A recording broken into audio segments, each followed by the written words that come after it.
The moment I saw my 3-month-old daughter Lily's arm hanging limp at her side, I knew my brother Tyler had crossed a line that would change our family forever. What I didn't know was that my father, Admiral Daniel Hartwell, would issue a command that would echo through the halls of Naval Station Newport and shatter everything Tyler thought he knew about military justice and family loyalty. Before we jump back in, tell us where you're tuning in from, and if this story touches you, make sure you're subscribed, because tomorrow, I've saved something extra special for you. Growing up as Admiral Daniel Hartwell's daughter meant living under a microscope where every action reflected on the family's sterling reputation. Our house on Ocean View Drive wasn't just a home, it was a showcase of military precision and unwavering values. At least, that's what everyone believed. My name is Zoe Hartwell, and for 28 years I played the part of the dutiful Navy daughter perfectly. Straight A's in school, college scholarship, married a respectable naval engineer named Marcus Chen, and recently welcomed our beautiful daughter Lily into what I thought was the safest family in Newport, Rhode Island. Tyler, my older brother by 3 years, had always been the golden child. Where I was quiet and thoughtful, he was charismatic and bold. Where I followed rules, he bent them just enough to get away with it while maintaining Dad's approval. Captain Tyler Hartwell, following in our father's footsteps, commanded respect wherever he went. His wife Brittany adored him, his subordinates feared him in the best way, and our parents beamed with pride whenever his name came up in conversation. The morning everything changed started like any other Saturday, in late September. Marcus had left early for a sailing regatta with his engineering unit, and I was looking forward to a quiet day with Lily. She had been fussy the night before, teething and struggling to sleep, so I planned to let her rest while I caught up on some freelance graphic design work. Around 10 in the morning, Tyler showed up unannounced. This wasn't unusual. He often dropped by when he was in the neighborhood, especially since Lily's birth. What struck me as odd was his demeanor. Usually, Tyler bounded through the door with his trademark grin and booming voice, ready to scoop up his niece and make her giggle. Today, he seemed agitated, his jaw tight, and his movements sharp. "Morning, Zoe," he said, barely glancing at me as he headed straight for the kitchen. "Coffee still hot?" "Fresh pot," I replied, following him while carrying Lily against my shoulder. She was awake but drowsy, her tiny fist clutching my shirt. "Everything okay? You seem tense." Tyler poured himself a mug and turned to face us, his eyes lingering on Lily with an expression I couldn't quite read. "Just some nonsense at the base, nothing I can't handle." He reached out to stroke Lily's cheek, and she turned toward his touch, blinking up at him with those big blue eyes that everyone said she inherited from our side of the family. "Want to hold her while I grab my laptop? I've got a design deadline this afternoon, but I can work while we chat." "Sure," he said, though something in his voice made me hesitate. There was an edge there, a brittleness that didn't match his usual warmth with Lily. I transferred my daughter to Tyler's arms, watching as he supported her head correctly and settled her against his chest. He'd held her dozens of times before, and he was always gentle, always careful. But today, his grip seemed tighter than necessary, and Lily squirmed slightly in response. "I'll be right back," I said, heading toward my home office where I'd left my laptop charging. That's when I heard it. A sharp, distinctive crack followed immediately by Lily's scream. Not her usual cry of hunger or discomfort, but a piercing wail of pure pain that sent ice through my veins and had me racing back to the kitchen faster than I'd ever moved in my life. Tyler was standing frozen in the middle of the kitchen, holding Lily at arm's length while she writhed and screamed. Her left arm hung at an unnatural angle, and the look on Tyler's face was a mixture of shock and something else. Something darker. "What happened?" I demanded, reaching for my daughter. "Tyler, what did you do?" "She was squirming," he said, his voice flat and emotionless. "I was just trying to adjust my grip, and she twisted away from me. It's not my fault she's so damn difficult." The words hit me like a physical blow. Difficult? She was 3 months old. I gathered Lily carefully into my arms, supporting her injured limb while she continued to cry. The way her arm moved, or rather didn't move, told me immediately that something was seriously wrong. "We need to get her to the hospital," I said, grabbing my keys with one hand while holding Lily with the other. "Now." "Zoe, calm down," Tyler said, his demeanor shifting to that commanding tone he used with his sailors. "Babies are more resilient than you think. She's probably just startled. Give her a few minutes to settle down." I stared at my brother in disbelief. "Look at her arm, Tyler. Look at it." Something is wrong. For a moment, his mask slipped, and I saw something in his eyes that chilled me to the bone. Not remorse or concern for Lily's pain, but irritation, as if her injury was an inconvenience rather than a tragedy. "Fine," he said, "but you're overreacting. And maybe next time, don't leave your kid with someone if you can't handle the consequences." Those words would echo in my mind for weeks to come, but in that moment, all I could focus on was getting Lily to Rhode Island Hospital as quickly as possible. The emergency room at Rhode Island Hospital was surprisingly quiet for a Saturday morning, but the triage nurse took one look at Lily's arm and immediately called for Dr. Elena Rodriguez, the pediatric orthopedic specialist on duty. Dr. Rodriguez was a woman in her 40s with kind eyes and steady hands who had clearly seen too much in her years of treating children. "How did this happen?" she asked as she gently examined Lily's arm. My daughter had finally stopped crying, exhausted from the pain and now lying listlessly in my arms. "My brother was holding her," I said, the words feeling strange and heavy in my mouth. "He said she was squirming and twisted away from him." Dr. Rodriguez's expression didn't change, but I caught something in her eyes. A flicker of doubt perhaps, or professional concern. "Has your brother held her before?" "Many times. He's usually very good with her." "And this twisting motion he described, did you witness it?" I shook my head. "I was in the other room getting my laptop. I heard a sound, like a crack, and then Lily screamed." The X-rays confirmed what Dr. Rodriguez suspected, a spiral fracture of Lily's humerus, the bone in her upper arm. She explained that this type of break was typically caused by a twisting motion, often when someone grabs a child's arm and rotates it beyond its natural range of motion. "The good news is that babies heal quickly," Dr. Rodriguez said as she prepared to set a small cast. "The fracture should mend completely within 6 to 8 weeks. However, I do need to ask some difficult questions." My stomach dropped. "What kind of questions?" "Spiral fractures in infants can be accidental, but they can also be indicative of abuse. The pattern of the break, combined with the mechanism of injury you've described, raises some concerns that I'm legally obligated to explore." The word, abuse, hung in the air between us like a toxic cloud. I wanted to defend Tyler immediately, to explain that he was a decorated naval officer, that he would never hurt a child intentionally.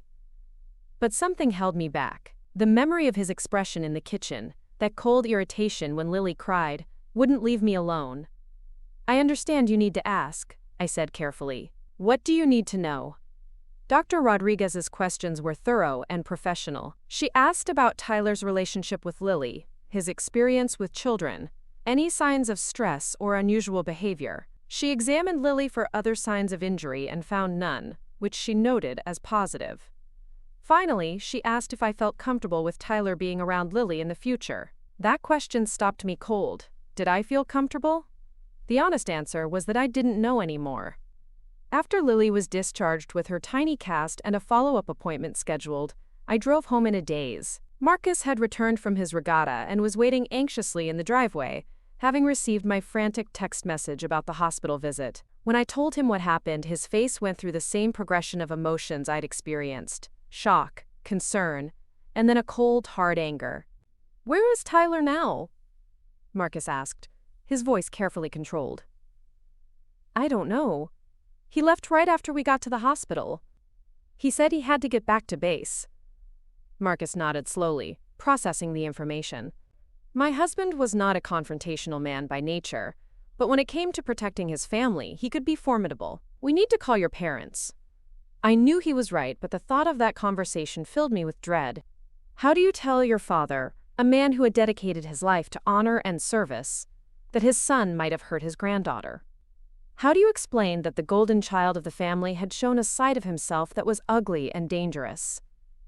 "Let me get Lily settled first," I said. "Then we'll call." That evening, after Lily had finally fallen asleep despite her cast, I sat in our living room with Marcus and dialed my parents' number. My mother Patricia answered on the second ring, her voice bright and cheerful. "Zoe, darling, how's our precious granddaughter? Mom, I need to talk to you and Dad about something serious. Is he available?" The change in my mother's tone was immediate. "Of course, sweetheart." "Daniel, pick up the extension. Zoe needs to speak with us." My father's voice came through the line a moment later, steady and authoritative as always. "What's going on, Zoe?" I took a deep breath and told them everything. Tyler's unexpected visit, his strange mood, the sound of Lily's bone breaking, the x-rays showing a spiral fracture. I tried to be factual and unemotional, but my voice cracked when I described the look in Tyler's eyes after it happened. The silence that followed my account lasted so long that I wondered if the call had dropped. Finally, my father spoke. "You're certain about the doctor's assessment? A spiral fracture caused by twisting?" "Yes, sir. Dr. Rodriguez was very clear about the mechanism of injury." Another pause. Then, "We'll be right over." Preparing and narrating this story took us a lot of time, so if you are enjoying it, subscribe to our channel. It means a lot to us. Now back to the story. The line went dead, and I looked at Marcus with a mixture of relief and apprehension. Whatever was about to happen, at least I wouldn't be facing it alone. Admiral Daniel Hartwell arrived at our house exactly 37 minutes later, with my mother close behind. Even in civilian clothes, my father carried himself with the bearing of a man accustomed to command. At 62, he was still imposing, his silver hair perfectly groomed, and his blue eyes sharp with intelligence and barely contained fury. "Where is she?" he asked without preamble. I led him to Lily's nursery, where she was sleeping peacefully in her crib, her small cast visible in the soft glow of the nightlight. My father stood at the edge of the crib for a long moment, his hands clasped behind his back in a posture I recognized from my childhood. It was how he stood when he was thinking, calculating, preparing for action. "Tell me again exactly what Tyler said when you asked what happened," he said quietly. I repeated Tyler's words as precisely as I could remember them. That Lily was squirming, that he was trying to adjust his grip, that it wasn't his fault she was so difficult. My father's jaw tightened almost imperceptibly. And his demeanor afterward? Cold, irritated. Like her crying was an inconvenience, rather than something that should have concerned him. We returned to the living room, where my mother was holding Marcus's hand and dabbing at her eyes with a tissue. She looked up as we entered, her face etched with worry and confusion. "Daniel, what are we going to do?" she asked. My father was quiet for another long moment, his gaze fixed on something beyond the living room window. When he finally spoke, his voice carried the weight of absolute authority. "I'm going to have a conversation with your brother," he said to me, "and then I'm going to decide what needs to be done." The way he said it sent a chill down my spine. This wasn't my father speaking as a concerned grandfather. This was Admiral Hartwell, a man who had commanded aircraft carriers and made life-and-death decisions in the defense of his country. Whatever conversation he planned to have with Tyler, I had a feeling it would be unlike anything my brother had ever experienced. That night, after my parents had left and Marcus had gone to bed, I sat in Lily's nursery watching her sleep. Her tiny chest rose and fell peacefully, and occasionally she would make the small sounds that sleeping babies make. The cast on her arm looked enormous against her tiny frame, a stark white reminder of what had happened. I thought about Tyler's words in the kitchen, about the look in his eyes, about the casual way he had dismissed Lily's pain.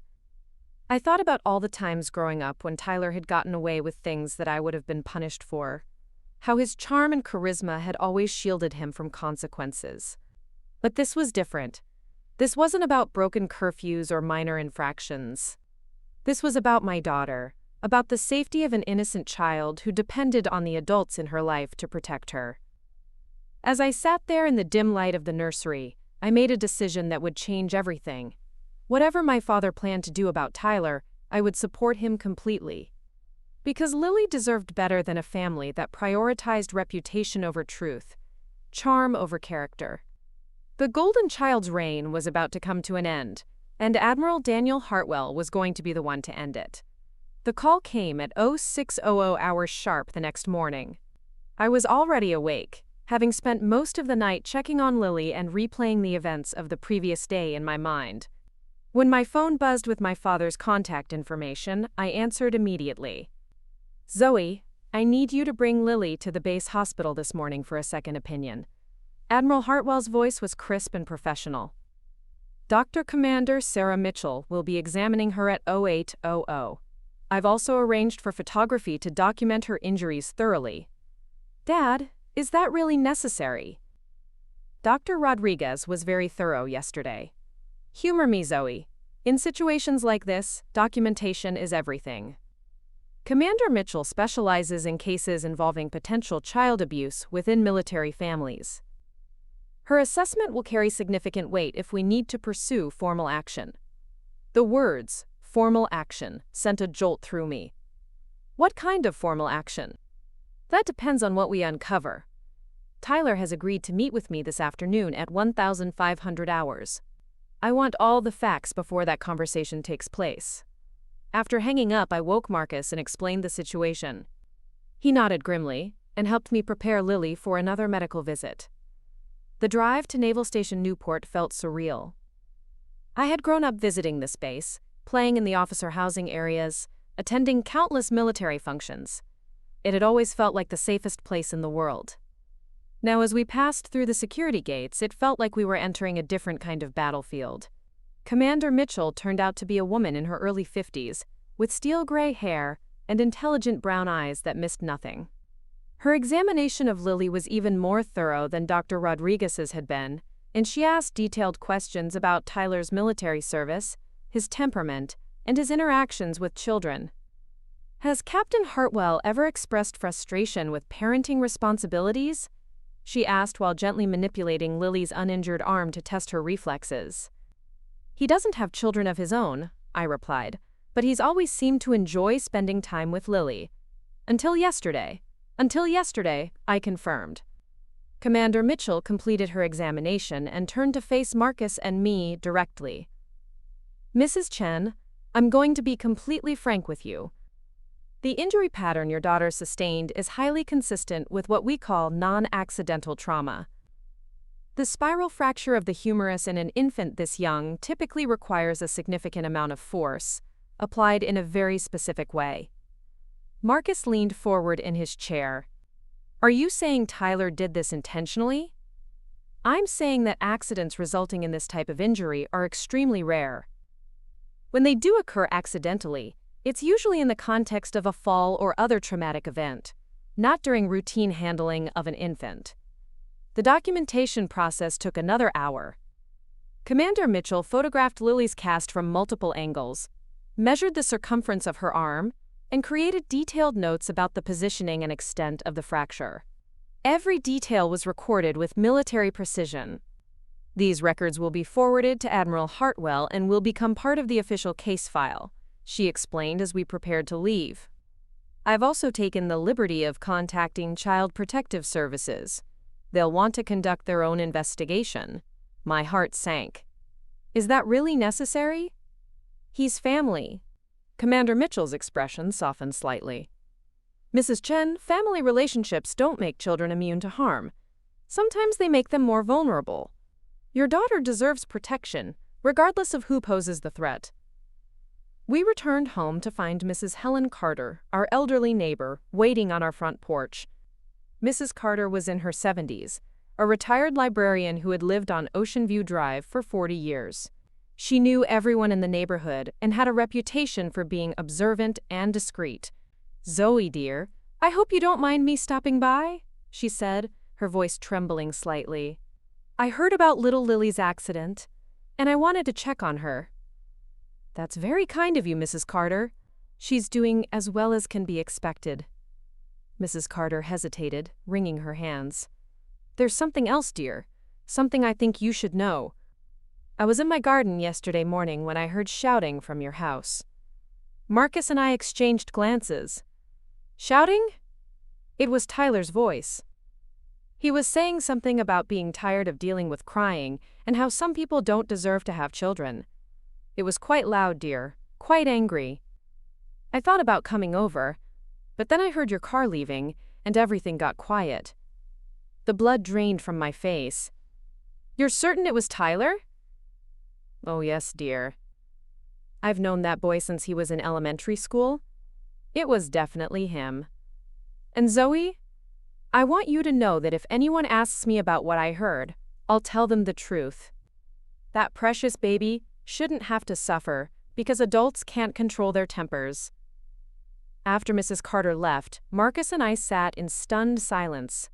The pieces of a disturbing picture were starting to come together.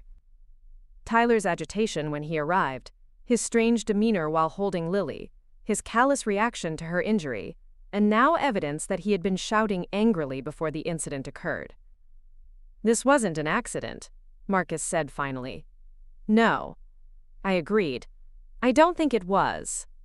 At exactly 1,500 hours, my phone rang again. This time it was my mother. Zoe, sweetheart, your father wants you and Marcus to come to the base. Tyler is here, and Daniel thinks you should hear what he has to say. Mom, I don't think that's a good idea. What if Tyler gets angry? What if he says something that makes things worse? Your father has everything under control, dear. This is being conducted as an official inquiry. There will be witnesses present, and everything will be recorded. Tyler won't be able to deny anything or twist the truth. The drive back to Naval Station Newport felt like traveling toward an execution. Marcus held my hand tightly as we made our way to the base administration building where my father maintained his office. The building was an imposing structure of red brick and white columns that had housed Naval Command operations for decades. We were escorted to a conference room on the third floor by Commander James Foster, my father's aide-de-camp. The room was sterile and official, with a long mahogany table surrounded by leather chairs. At the head of the table sat Admiral Hartwell in his dress uniform, every ribbon and insignia perfectly positioned. To his right sat a woman I didn't recognize wearing the uniform of a Navy JAG officer. To his left sat my mother, looking pale and nervous. Tyler was seated at the far end of the table, also in uniform, but his usual confidence was nowhere to be seen. He looked haggard, his face drawn and his eyes darting nervously around the room. When we entered, he started to stand, but my father's voice stopped him. Remain seated, Captain Hartwell. The formality of my father using Tyler's rank instead of his name sent a chill through the room. This wasn't a family meeting. This was a military tribunal. Captain Hartwell. Admiral Hartwell began, his voice carrying the authority of 35 years of naval service. You are here to answer questions regarding the injury sustained by my granddaughter Lily Chen while under your supervision yesterday morning. You are not under arrest, but I want to make it clear that your responses will be recorded and may be used in any subsequent legal proceedings. Tyler's face went ashen. Dad, this is ridiculous. It was an accident. I already explained what happened. You explained what you claim happened, my father corrected. Now we're going to examine the evidence and determine whether your account is accurate. The JAG officer, who introduced herself as Lieutenant Commander Rachel Stevens, took over the questioning. Her approach was methodical and relentless, breaking down every detail of Tyler's story and comparing it to the medical evidence. Captain Hartwell, you stated that the infant was squirming and twisted away from you, causing the injury. Is that correct? Yes, ma'am. According to the medical examination performed by Commander Mitchell, the force required to create a spiral fracture of the humerus in a 3-month-old infant would be approximately 15 to 20 pounds of rotational pressure. Can you explain how a baby weighing 12 pounds could generate that level of force against your grip? Tyler faltered. She was stronger than she looked. And I was trying to keep her from falling. The injury pattern suggests that the infant's arm was grasped firmly and then rotated beyond its natural range of motion. This is not consistent with a child pulling away from an adult. I don't know what you want me to say. I told you what happened. Lieutenant Commander Stevens consulted her notes. We also have a witness who heard you shouting angrily before the injury occurred. The witness reports hearing you say, and I quote, "Tired of dealing with crying, and some people don't deserve to have children." Do you recall making these statements? The silence in the room was deafening. Tyler's face cycled through several emotions: surprise, anger, and finally, resignation. When he spoke, his voice was barely audible. She wouldn't stop crying. I was trying to calm her down and she just kept screaming. It was giving me a headache, and I had a lot on my mind with work stuff. I may have raised my voice. You may have raised your voice, my father repeated slowly. Captain Hartwell, did you intentionally twist my granddaughter's arm in a moment of frustration? Tyler looked around the room desperately, his gaze finally settling on me. Zoe, you know I would never hurt Lily on purpose. I love her. She's my niece. Answer the Admiral's question, Captain. Lieutenant Commander Stevens interjected. Tyler's shoulders sagged in defeat. I didn't mean to hurt her. I was just trying to make her stop crying. I grabbed her arm to adjust how I was holding her, and I guess I turned it too hard. But it was an accident. I never intended for her to get hurt. The admission hung in the air like a toxic cloud. My mother gasped and covered her mouth with her hands. Marcus squeezed my hand so tightly that his knuckles went white. My father's expression remained impassive, but I could see a vein pulsing in his temple. So you acknowledge that you used excessive force while handling an infant in your care, Lieutenant Commander Stevens stated. I acknowledge that I made a mistake, but it wasn't intentional abuse.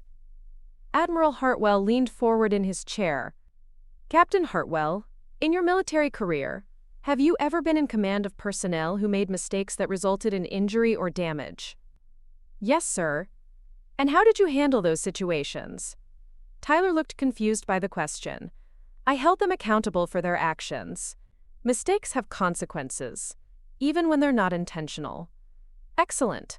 I'm glad we agree on that principle. My father stood and walked to the window overlooking the harbor. Captain Hartwell, as of this moment, you are relieved of all duties pending a full investigation into this incident. You will surrender your base access credentials and report to the base mental health services for a fitness for duty evaluation. Dad, you can't be serious.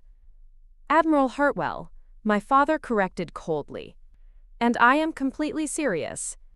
Furthermore, you are hereby prohibited from having any unsupervised contact with minor children, including your niece, until this investigation is complete and appropriate measures have been taken.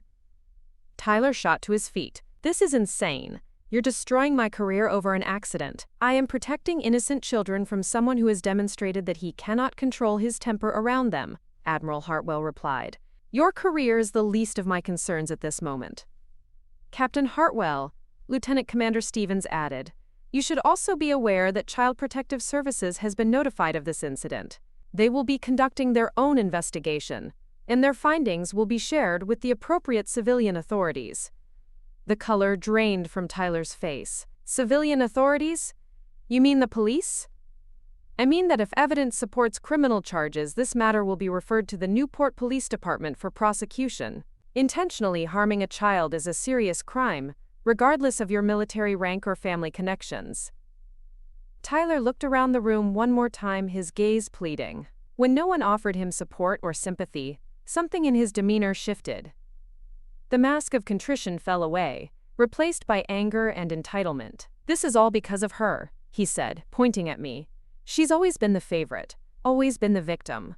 One little accident, and suddenly, I'm the monster. Where's the family loyalty? Where's the support? Family loyalty, my father said quietly, does not extend to covering up crimes against children, and support is earned through honorable conduct, not demanded as a birthright.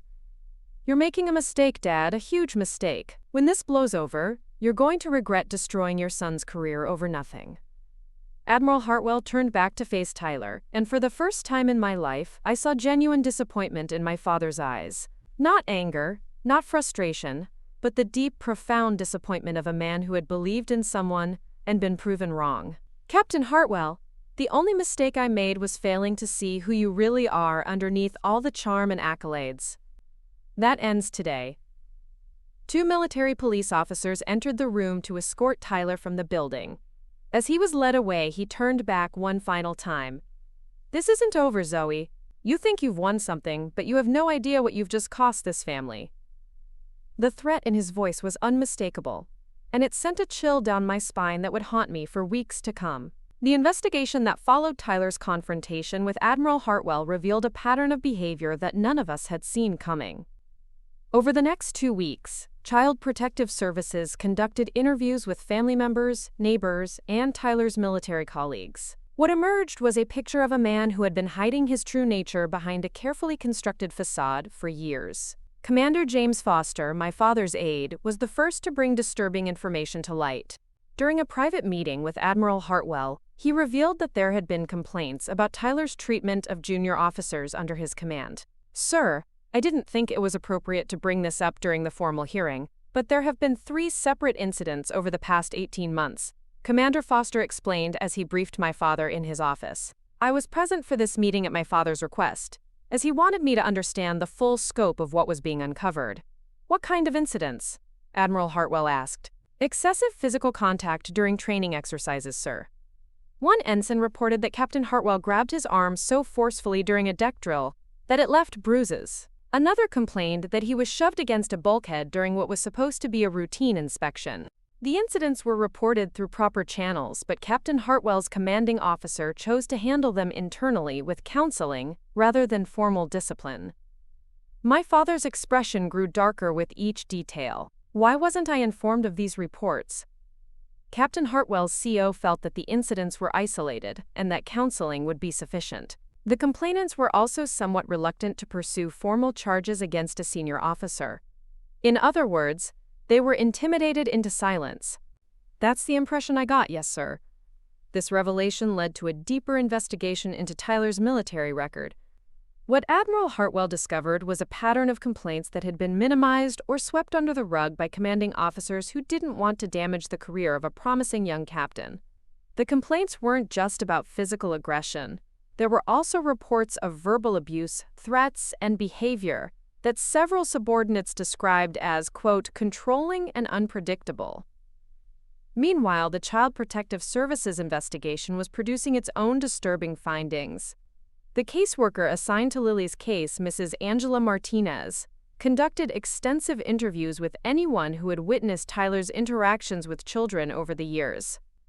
Mrs. Martinez visited our home on a Thursday afternoon, 2 weeks after the initial incident. She was a woman in her 40s with kind eyes and a gentle manner that immediately put me at ease. Her questions were thorough but never felt intrusive or accusatory. "Has Tyler ever expressed frustration with children's behavior in your presence?" she asked as we sat in my living room while Lily napped in her bouncy seat. "Not specifically," I replied, thinking back over the years. "But now that you mention it, he's always avoided family gatherings where there were a lot of young children. He would show up for holidays but leave early if there were babies crying or toddlers being loud."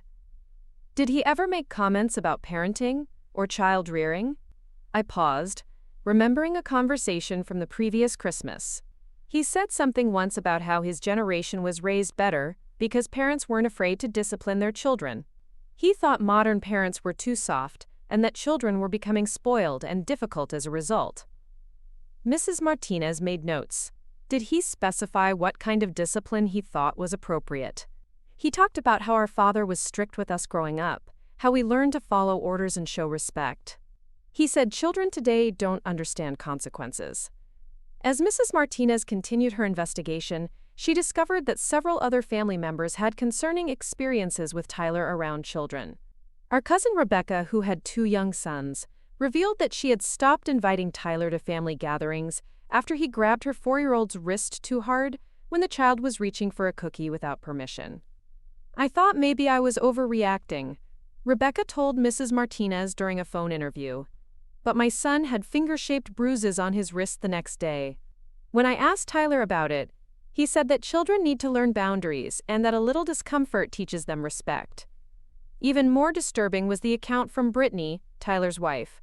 Initially, she had been completely supportive of her husband, insisting that the incident with Lily was a tragic accident and that Tyler would never hurt a child intentionally.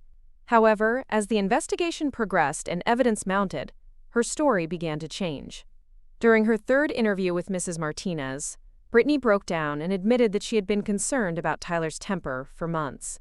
She revealed that they had been trying to have children of their own, but Tyler had become increasingly agitated during the process.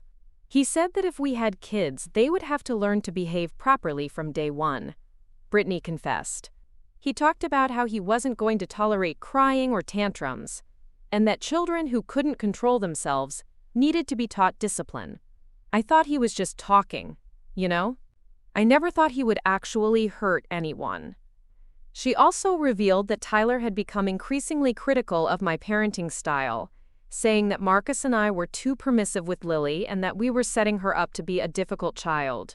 He said that babies who cried too much were manipulating their parents, and that giving in to them only made the problem worse, Brittany explained.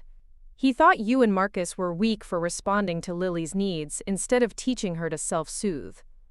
This information was particularly chilling when combined with Mrs. Helen Carter's account of hearing Tyler shouting about people who don't deserve to have children. It painted a picture of a man who had developed dangerous and distorted views about child rearing and appropriate discipline. The investigation also uncovered financial irregularities that suggested Tyler's problems went beyond anger management. Commander Foster discovered that Tyler had been borrowing money from junior officers under his command, using his rank and authority to pressure subordinates into personal loans that he had no intention of repaying. The amounts weren't huge, Commander Foster explained to Admiral Hartwell, but the pattern was clear. He would identify sailors who were financially vulnerable, offer them opportunities for extra duties or favorable assignments, and then ask for personal favors in return. When they couldn't say no, he would hit them up for loans. This behavior was not only unethical, but potentially criminal. Using one's military rank to exploit subordinates financially was a serious violation of the Uniform Code of Military Justice. Combined with the evidence of physical aggression and the incident with Lily, it painted a picture of a man who had been systematically abusing his authority for personal gain.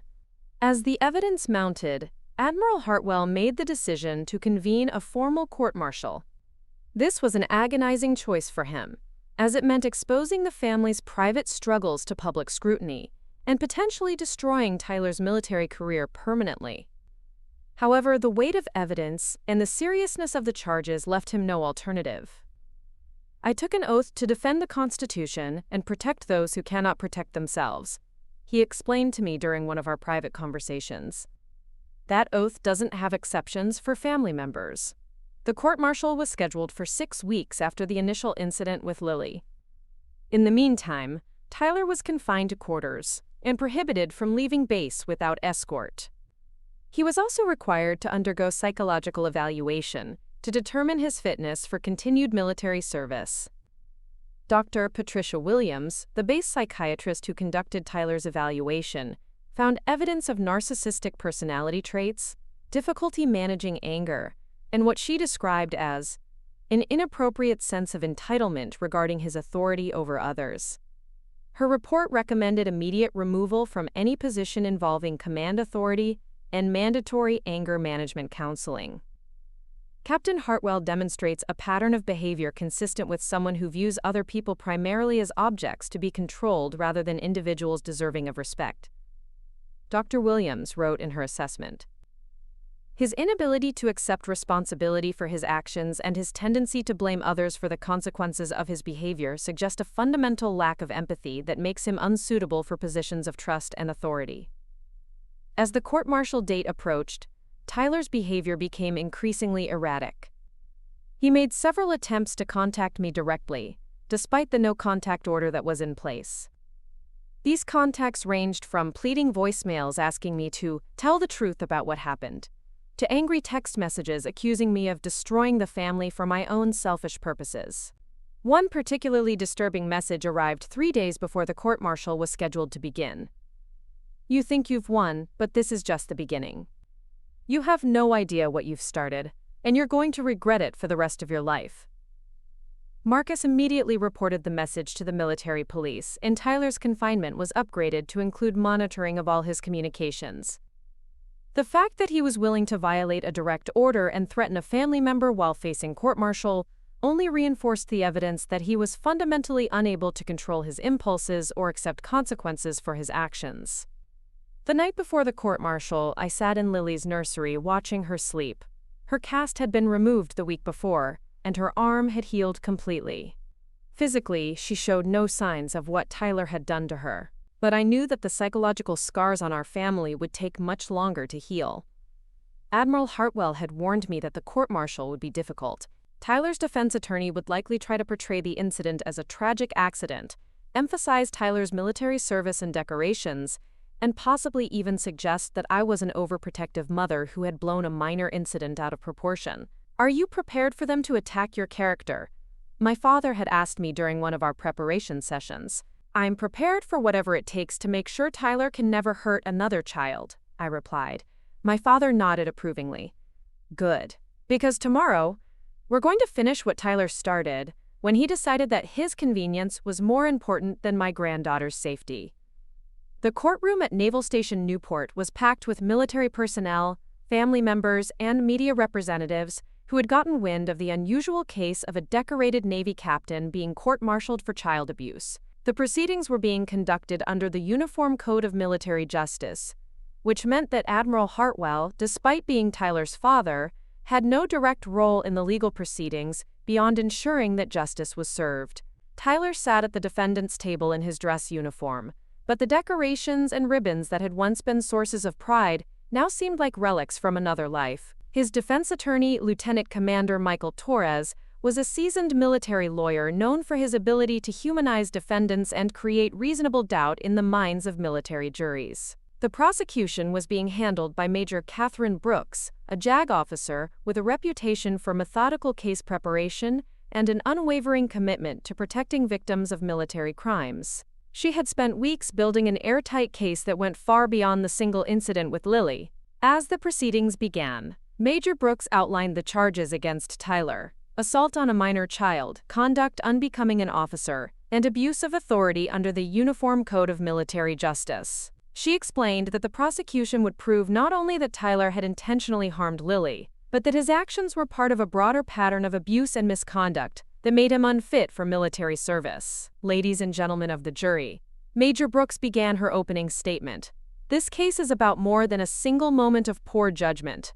It's about a systematic pattern of behavior that demonstrates Captain Hartwell's fundamental unfitness to hold a position of trust and authority in the United States Navy."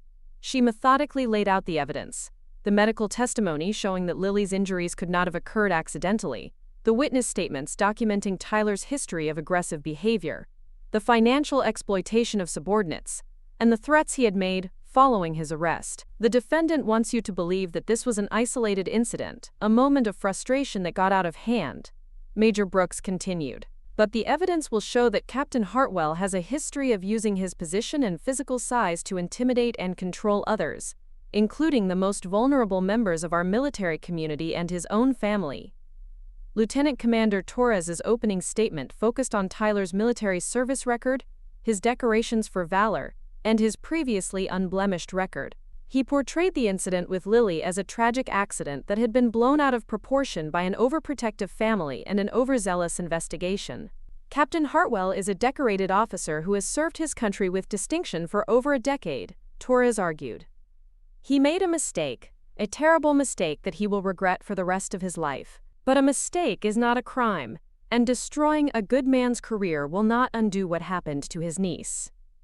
The first witness called by the prosecution was Dr. Elena Rodriguez, the pediatric orthopedic specialist who had first examined Lily at Rhode Island Hospital. Her testimony was devastating to Tyler's defense. The spiral fracture pattern observed in the infant's humerus is highly specific. Dr. Rodriguez explained to the jury, "It requires a rotational force applied to the bone, while the limb is being held in a fixed position." In medical literature, this type of injury in infants is associated with non-accidental trauma in over 90% of cases. Under cross-examination, Lieutenant Commander Torres tried to suggest that the injury could have occurred if Lily had twisted violently while Tyler was trying to prevent her from falling. Dr. Rodriguez firmly rejected this possibility. "The amount of force required to create this type of fracture cannot be generated by an infant's own movements," she stated. The injury pattern is consistent with an adult grasping the child's arm and rotating it beyond its natural range of motion with significant force. Commander Sarah Mitchell's testimony reinforced Dr. Rodriguez's findings and added additional context about the rarity of accidental spiral fractures in infants. She also testified about the photographic evidence and measurements that had been taken during Lily's examination at the base hospital. Mrs. Helen Carter's testimony about hearing Tyler shouting angrily before the incident was particularly damaging. Despite her advanced age, she was a credible witness who had no reason to fabricate her account. "I heard him quite clearly," she testified. "He was saying something about being tired of dealing with crying, and that some people don't deserve to have children. The tone was very angry, very frustrated. It concerned me enough that I considered going over to check on the family." The prosecution then called several of Tyler's former subordinates to testify about his pattern of aggressive behavior and financial exploitation. Ensign David Park testified about being grabbed so forcefully during a training exercise that he had bruises on his arm for a week. Captain Hartwell said that I wasn't paying attention and that physical reminders helped sailors remember their duties. Ensign Park testified, "When I tried to report the incident, my division officer told me that Captain Hartwell was just trying to make me a better sailor, and that I should be grateful for the attention." Petty Officer Second Class Maria Santos testified about being pressured into lending Tyler money for what he described as a family emergency, only to discover later that he had asked several other sailors for similar loans around the same time. "He made it clear that my cooperation would be remembered when it came time for performance evaluations," Santos testified. "I felt like I couldn't say no without jeopardizing my career." The most damaging testimony came from Tyler's wife, Brittany. The prosecution had granted her immunity in exchange for her truthful testimony, and her account of Tyler's increasingly disturbing behavior regarding children was chilling. "He became obsessed with the idea that children today are spoiled and undisciplined," Brittany testified, her voice barely above a whisper. "He said that when we had kids, he would make sure they learned respect from day one, even if it meant using physical discipline that others might consider excessive." She also testified about Tyler's reaction when they watched Lily during family gatherings. He would get visibly frustrated when she cried or fussed. He said that Zoe and Marcus were creating a spoiled child by responding to her every need, and that someone needed to teach her that crying doesn't always get results. Under cross-examination, Lieutenant Commander Torres tried to portray Brittany as a bitter wife, seeking revenge against her husband, but her testimony remained consistent and credible. The prosecution's final witness was Admiral Daniel Hartwell himself.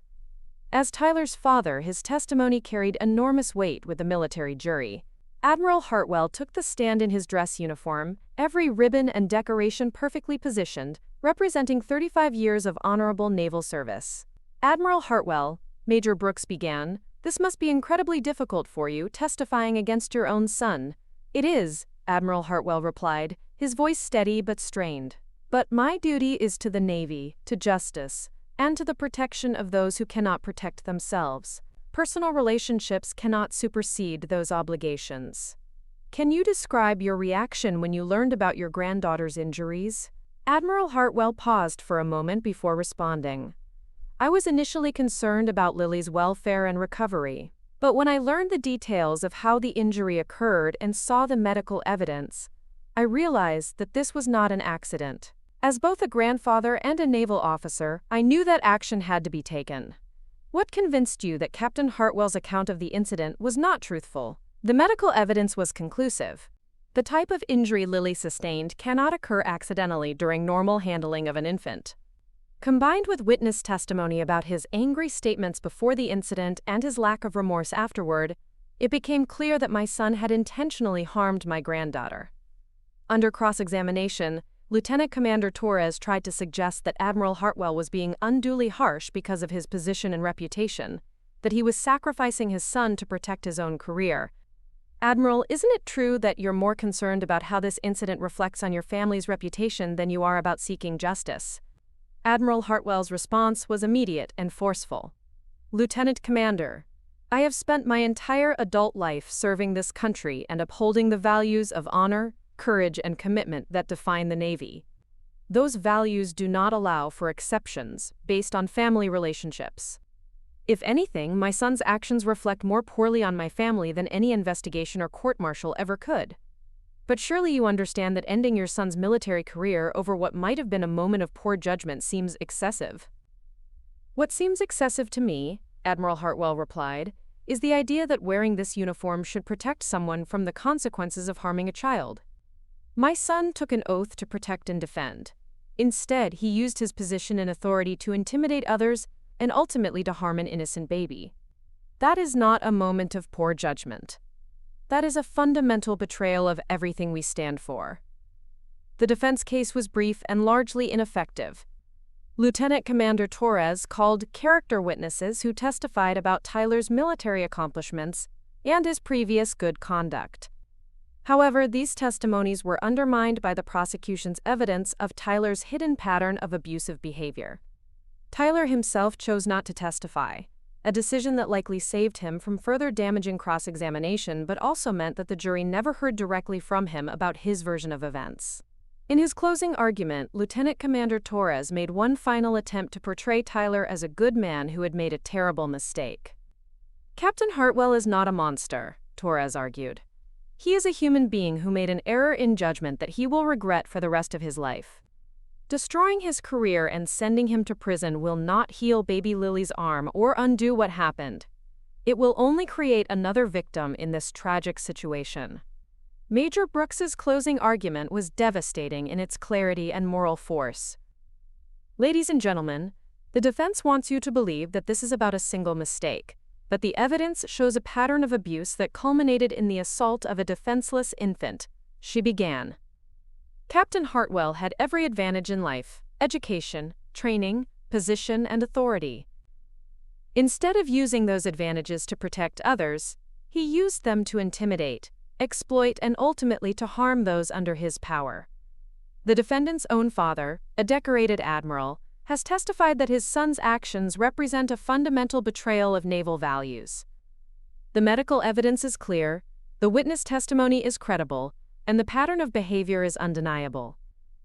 Captain Hartwell intentionally harmed baby Lily in a moment of rage, and his actions since that day have shown no remorse, no acceptance of responsibility, and no indication that he understands the severity of what he has done. Your verdict in this case will send a message about what kind of behavior the Navy will tolerate from its officers. I ask you to send a clear message that wearing the uniform does not place anyone above the law, and that those who abuse their authority to harm others will face the full consequences of their actions. The jury deliberated for 6 hours before returning their verdict: guilty on all charges.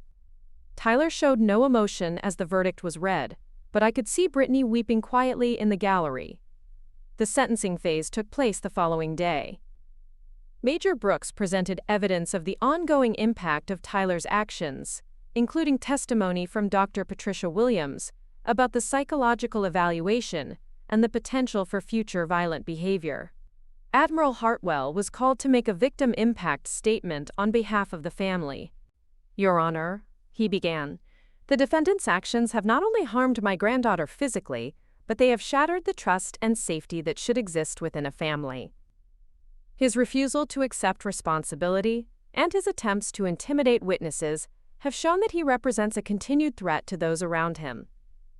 I ask the court to impose a sentence that reflects the seriousness of these crimes and ensures that he cannot use his position to harm others in the future. The Navy and our family deserve better than what Tyler has given us." The military judge, Captain William Harrison, imposed a sentence that reflected the gravity of Tyler's crimes: dismissal from the Navy with forfeiture of all pay and benefits, reduction in rank to ensign, and 18 months confinement in a military prison. Additionally, Tyler would be required to register as a child offender and would be prohibited from unsupervised contact with minors for a period of 10 years following his release. As the guards led Tyler away in shackles, he turned back toward the gallery one final time. His eyes found mine, and the look he gave me was pure hatred. There was no remorse, no acknowledgement of what he had done to Lily, just rage at being held accountable for his actions. The aftermath of the court-martial sent shockwaves through the naval community at Newport. Officers who had served with Tyler expressed disbelief, while others quietly admitted that they had always sensed something unsettling about his leadership style. Several junior officers came forward with additional complaints about Tyler's behavior, incidents that had been covered up or minimized by his former commanding officers.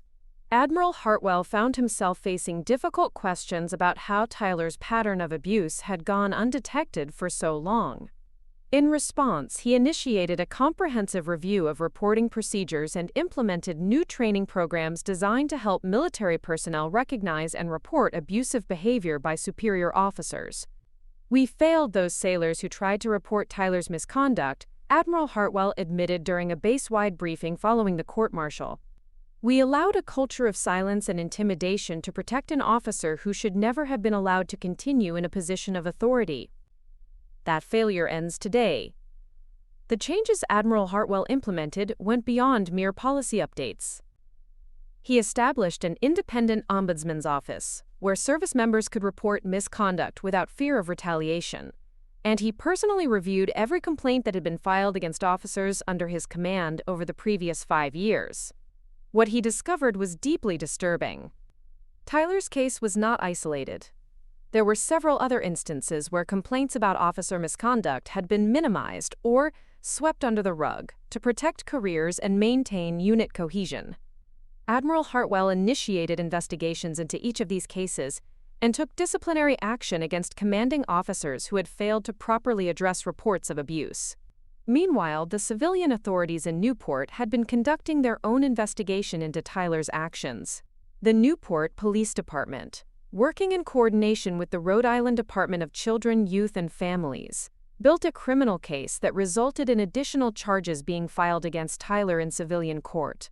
Detective Lisa Monroe, the lead investigator on the civilian case, explained that the evidence from the military investigation provided a strong foundation for prosecution under Rhode Island's child abuse statutes. "The beauty of this case is that we have medical evidence, witness testimony, and the defendant's own admissions from the military proceedings," Detective Monroe explained during a meeting with our family. "Military and civilian courts have different standards and procedures, but the facts of what happened to baby Lily remain the same." The civilian trial was scheduled to take place 6 months after Tyler's military conviction, which meant he would face additional prison time if convicted. The prospect of spending years in civilian prison after completing his military sentence seemed to finally break through Tyler's facade of defiance. 3 weeks after his military conviction, Tyler's civilian defense attorney reached out to the prosecutor's office with an offer to plead guilty to assault charges in exchange for a reduced sentence. The plea negotiations revealed just how desperate Tyler had become to avoid a lengthy civilian trial that would further expose his crimes to public scrutiny. Marcus and I were consulted about the plea offer as Lily's parents and the primary victims of Tyler's crimes. The prosecutor, District Attorney Jennifer Walsh, explained that accepting the plea would guarantee Tyler additional prison time while avoiding the stress and uncertainty of another trial. The plea would result in Tyler serving an additional 2 to 4 years in state prison following his military sentence. D.A. Walsh explained. He would also be required to complete anger management counseling and would remain on supervised probation for 5 years after his release. After much deliberation, we decided to accept the plea agreement. The certainty of additional punishment outweighed the potential benefits of a trial that might result in a longer sentence but could also end in acquittal or a hung jury. Tyler's plea hearing took place on a cold February morning in Newport County Superior Court. He appeared in an orange jumpsuit, having been transferred from military prison for the proceedings. The man who had once commanded respect in his naval uniform now looked diminished and defeated. Judge Patricia Connolly accepted Tyler's guilty plea, after ensuring that he understood the terms and consequences. When asked if he had anything to say before sentencing, Tyler finally offered what sounded like a genuine apology. "I want to apologize to my family, especially to my niece Lily and her parents," Tyler said, his voice barely audible. "I know that my actions were inexcusable, and I take full responsibility for the harm I caused.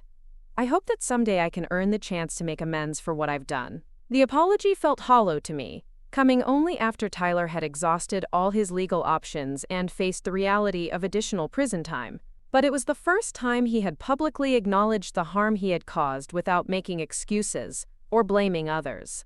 Judge Connolly sentenced Tyler to 3 years in state prison, to be served consecutively with his military sentence. She also ordered him to pay restitution for Lily's medical expenses and to have no contact with our family for a period of 10 years following his release. As Tyler was led away to begin serving his civilian sentence, I felt a mixture of relief and sadness.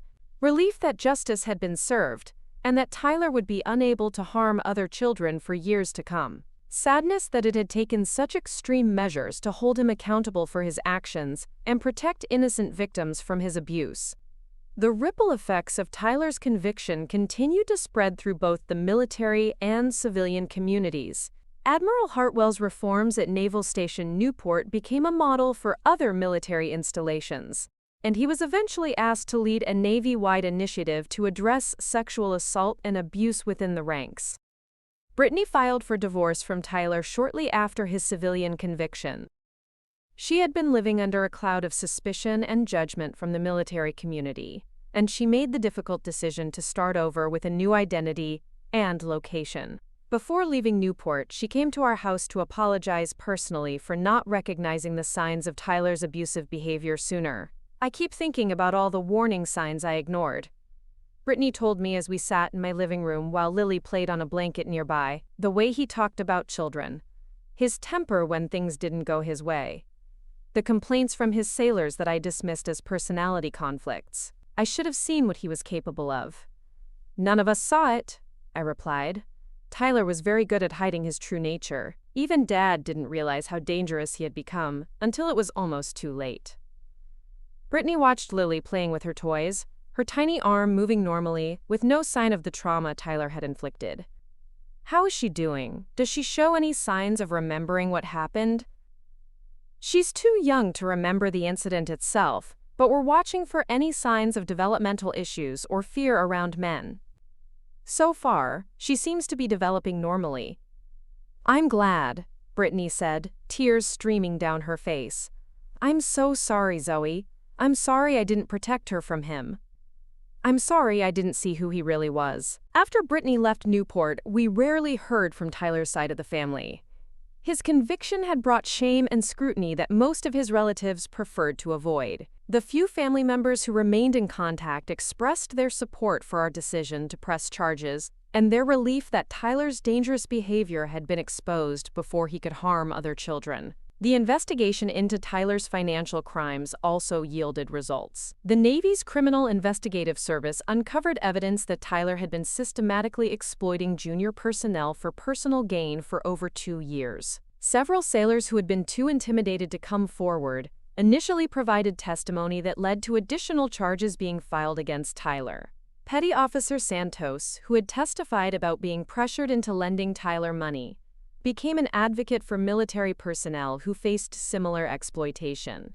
She worked with Admiral Hartwell's office to develop training programs that helped sailors recognize and report financial abuse by superior officers. "What happened to me and the others wasn't just about money," Santos explained during one of the training sessions. "It was about someone using their rank and authority to manipulate people who couldn't say no. The same mindset that led Captain Hartwell to exploit his sailors is what enabled him to hurt an innocent baby." The training programs that emerged from Tyler's case became mandatory for all Navy personnel, from new recruits to senior officers. They emphasized the importance of ethical leadership, the responsibility to protect those under one's command, and the duty to report misconduct regardless of the perpetrator's rank or relationships. 6 months after Tyler's civilian conviction, Admiral Hartwell received notification that he was being considered for promotion to the Joint Chiefs of Staff. The recommendation cited his exemplary leadership during the Tyler investigation and his innovative approaches to addressing misconduct within the Navy. "Your willingness to hold your own son accountable for his crimes demonstrates the kind of moral courage we need in senior leadership," the promotion board noted in their recommendation. "Your reforms at Newport have already prevented similar incidents at installations across the fleet." Admiral Hartwell accepted the promotion with mixed emotions. The advancement of his career felt bittersweet, given that it had come at the cost of his relationship with his eldest son. However, He viewed the position as an opportunity to implement systemic changes that could prevent other families from experiencing the trauma that we had endured. During his promotion ceremony, Admiral Hartwell gave a speech that reflected on the lessons learned from Tyler's case and the importance of placing duty and honor above personal relationships. Leadership is not about protecting those we care about from the consequences of their actions, Admiral Hartwell told the assembled officers. True leadership requires us to hold everyone to the same standards of conduct, regardless of their relationship to us. When we fail to do that, we become complicit in the harm that follows. As Admiral Hartwell spoke, I held Lily in my arms, now a healthy 1-year-old, who was beginning to take her first steps. She had no memory of what Tyler had done to her, but the lessons learned from her trauma would shape military policy for years to come. The long-term impact of Tyler's conviction extended beyond military justice and policy reform. His case became a textbook example in law enforcement training programs of how institutional bias and family loyalty can enable abuse. Detective Monroe, who had led the civilian investigation, was frequently invited to speak at conferences about the importance of thorough investigation, regardless of the perpetrator's status or connections. The Hartwell case taught us that abusers don't wear signs announcing their intentions. Detective Monroe would tell her audiences, they often hide behind prestigious careers, family connections, and community standing. Our job as investigators is to look past those facades and focus on the evidence and the victims. The case also had implications for child protection services nationwide. Mrs. Martinez, the caseworker who had conducted the initial investigation, helped develop new protocols for investigating abuse allegations involving military families and other high-status perpetrators. There can be a tendency to assume that people in positions of authority are less likely to abuse children, Mrs. Martinez explained in an interview with a professional journal. The Hartwell case demonstrates that authority and respect can actually be tools that enable abuse by making victims and witnesses less likely to report misconduct. As Lily grew older and began to develop her own personality, I often wondered how different her life might have been if Tyler's true nature had never been exposed. Would she have been subjected to his warped ideas about discipline and control? Would other children in our extended family have suffered similar abuse? The questions were impossible to answer, but they reinforced my conviction that exposing Tyler had been the right decision. The short-term trauma of destroying family relationships and enduring public scrutiny was a small price to pay for protecting innocent children from a dangerous predator. Tyler's appeals of both his military and civilian convictions were unsuccessful. His military defense attorney argued that the court-martial had been tainted by Admiral Hartwell's involvement and influence, but the appeals court found that proper procedures had been followed and that Tyler had received a fair trial. The civilian appeal focused on the admissibility of evidence from the military trial, but the Rhode Island Supreme Court ruled that Tyler's military conviction was relevant and admissible in determining his civilian sentence. 3 years into his combined sentences, Tyler made his first attempt to contact our family through a letter sent to Admiral Hartwell's office. The letter, which was reviewed by authorities before being forwarded to us, contained what appeared to be a genuine expression of remorse and a request for eventual reconciliation. I know that I have no right to ask for forgiveness after what I did to Lily and the pain I caused the family, Tyler wrote. I have spent every day of my incarceration thinking about my actions and trying to understand how I became capable of such cruelty. I am receiving counseling and working to become a better person, not because I expect to be welcomed back into the family, but because I owe it to Lily and everyone I hurt to change. The letter went on to describe Tyler's participation in anger management programs, his work with a prison chaplain, and his efforts to make amends to the sailors he had exploited financially. He also included documentation of his progress in various rehabilitation programs and testimonials from counselors about his apparent commitment to change. Admiral Hartwell shared the letter with Marcus and me, asking for our thoughts on whether Tyler's expressions of remorse seemed genuine and whether we had any interest in eventual reconciliation. He sounds different, Marcus observed after reading the letter, more thoughtful, less defensive. But words are easy to write from prison. The real test will be how he behaves when he's free and facing real-world pressures again. I found myself conflicted about the letter. Part of me wanted to believe that Tyler was genuinely changing and that our family might someday heal from the wounds his actions had created. But another part of me remembered the cold calculation in his eyes when he hurt Lily, and the threats he had made during the investigation. "I don't know if I can ever trust him around Lily," I admitted to my father. "Even if he's genuinely changed, the risk is too great. One moment of lost control, one regression to his old patterns, and another child could be hurt." Admiral Hartwell nodded in understanding. "Trust is earned through consistent actions over time, not through letters from prison. If Tyler is serious about making amends, he'll have to prove it through years of appropriate behavior after his release. And he'll have to accept that forgiveness doesn't necessarily mean restored relationships." We decided not to respond to Tyler's letter directly, but Admiral Hartwell sent a brief acknowledgement through official channels, stating that the family appreciated Tyler's apparent efforts at rehabilitation, but that any consideration of reconciliation would depend on his long-term demonstration of change following his release. The decision to maintain distance from Tyler wasn't made lightly, but it reflected our primary responsibility to protect Lily and any future children in our family. Tyler's actions had proven that he was capable of seriously harming an infant when frustrated or angry, and the consequences of giving him another chance and being wrong were too severe to risk. As Tyler's release date approached, we took additional precautions to ensure our family's safety. We moved to a new address that Tyler wouldn't know, updated our security systems, and made sure that Lily's school and daycare providers were aware of the situation and the court orders prohibiting Tyler from having contact with her. Detective Monroe assured us that Tyler would be monitored closely during his probation period, and that any violation of the no-contact orders would result in immediate arrest and additional charges. She also helped us develop a safety plan in case Tyler attempted to approach us despite the legal restrictions. "The reality is that court orders are just pieces of paper," Detective Monroe explained during one of our meetings. "They're only effective if the person chooses to follow them, or if law enforcement can respond quickly when they're violated. Your best protection is awareness, preparation, and immediate reporting of any contact attempts." The possibility of Tyler's eventual release was a source of ongoing anxiety, but it also motivated us to make the most of our time as a family. Lily was growing into a bright, curious child who loved books, music, and playing with her cousins. She had no knowledge of what Tyler had done to her, and we were determined to keep it that way for as long as possible. Marcus and I had discussions about whether and when to tell Lily about Tyler's crimes.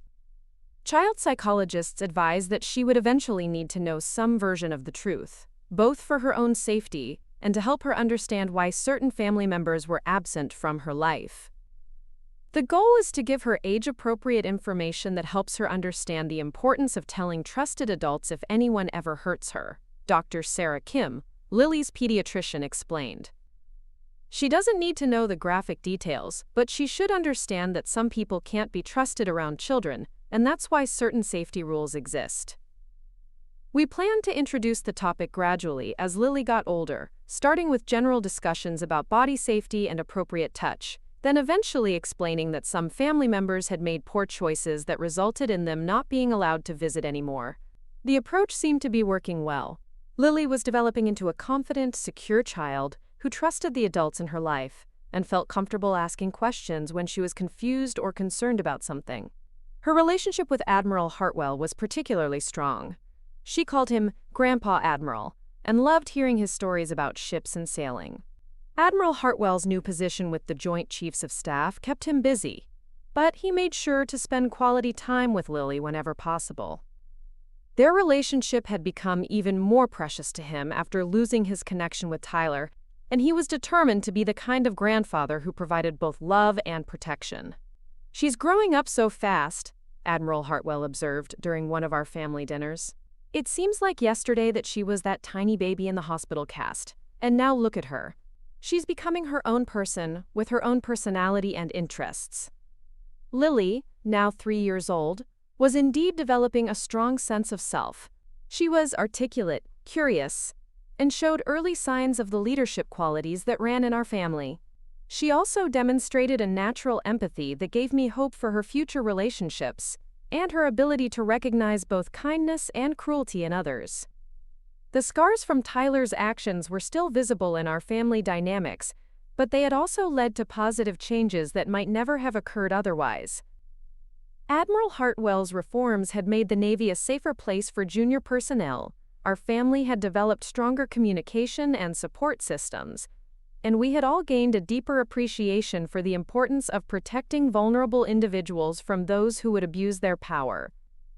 Looking back on the events that had transformed our family, I realized that Tyler's assault on Lily had been a catalyst for exposing problems that had been festering beneath the surface for years. His conviction had been painful but necessary, not just for justice but for the safety of countless others who might have become his victims. The golden child had fallen from grace, but in his fall he had illuminated the path toward a more honest and protective family structure. Admiral Hartwell's command decision to prioritize justice over family loyalty had set a new standard for integrity that would influence military culture for generations to come. As Lily continued to grow and thrive, surrounded by people who loved and protected her, I knew that Tyler's attempt to harm her had ultimately failed. She was becoming exactly the kind of person our family could be proud of: strong, compassionate, and unafraid to stand up for what was right. And that was the greatest victory we could have achieved. 4 years had passed since Tyler's conviction when the first signs appeared that our carefully constructed sense of security might be more fragile than we had imagined. Lily was now 7 years old, thriving in 2nd grade, and had developed into a remarkable child whose intelligence and empathy constantly amazed everyone around her. She had inherited Admiral Hartwell's strategic mind and my artistic sensibilities, creating elaborate drawings that told complex stories and asking questions that demonstrated wisdom beyond her years. The call came on a Tuesday evening in March, while Marcus and I were helping Lily with a school project about family trees. She had been struggling with how to represent the missing branches, the relatives who were no longer part of our lives, without understanding why. We had developed age-appropriate explanations about family members who had made poor choices and were no longer allowed to visit.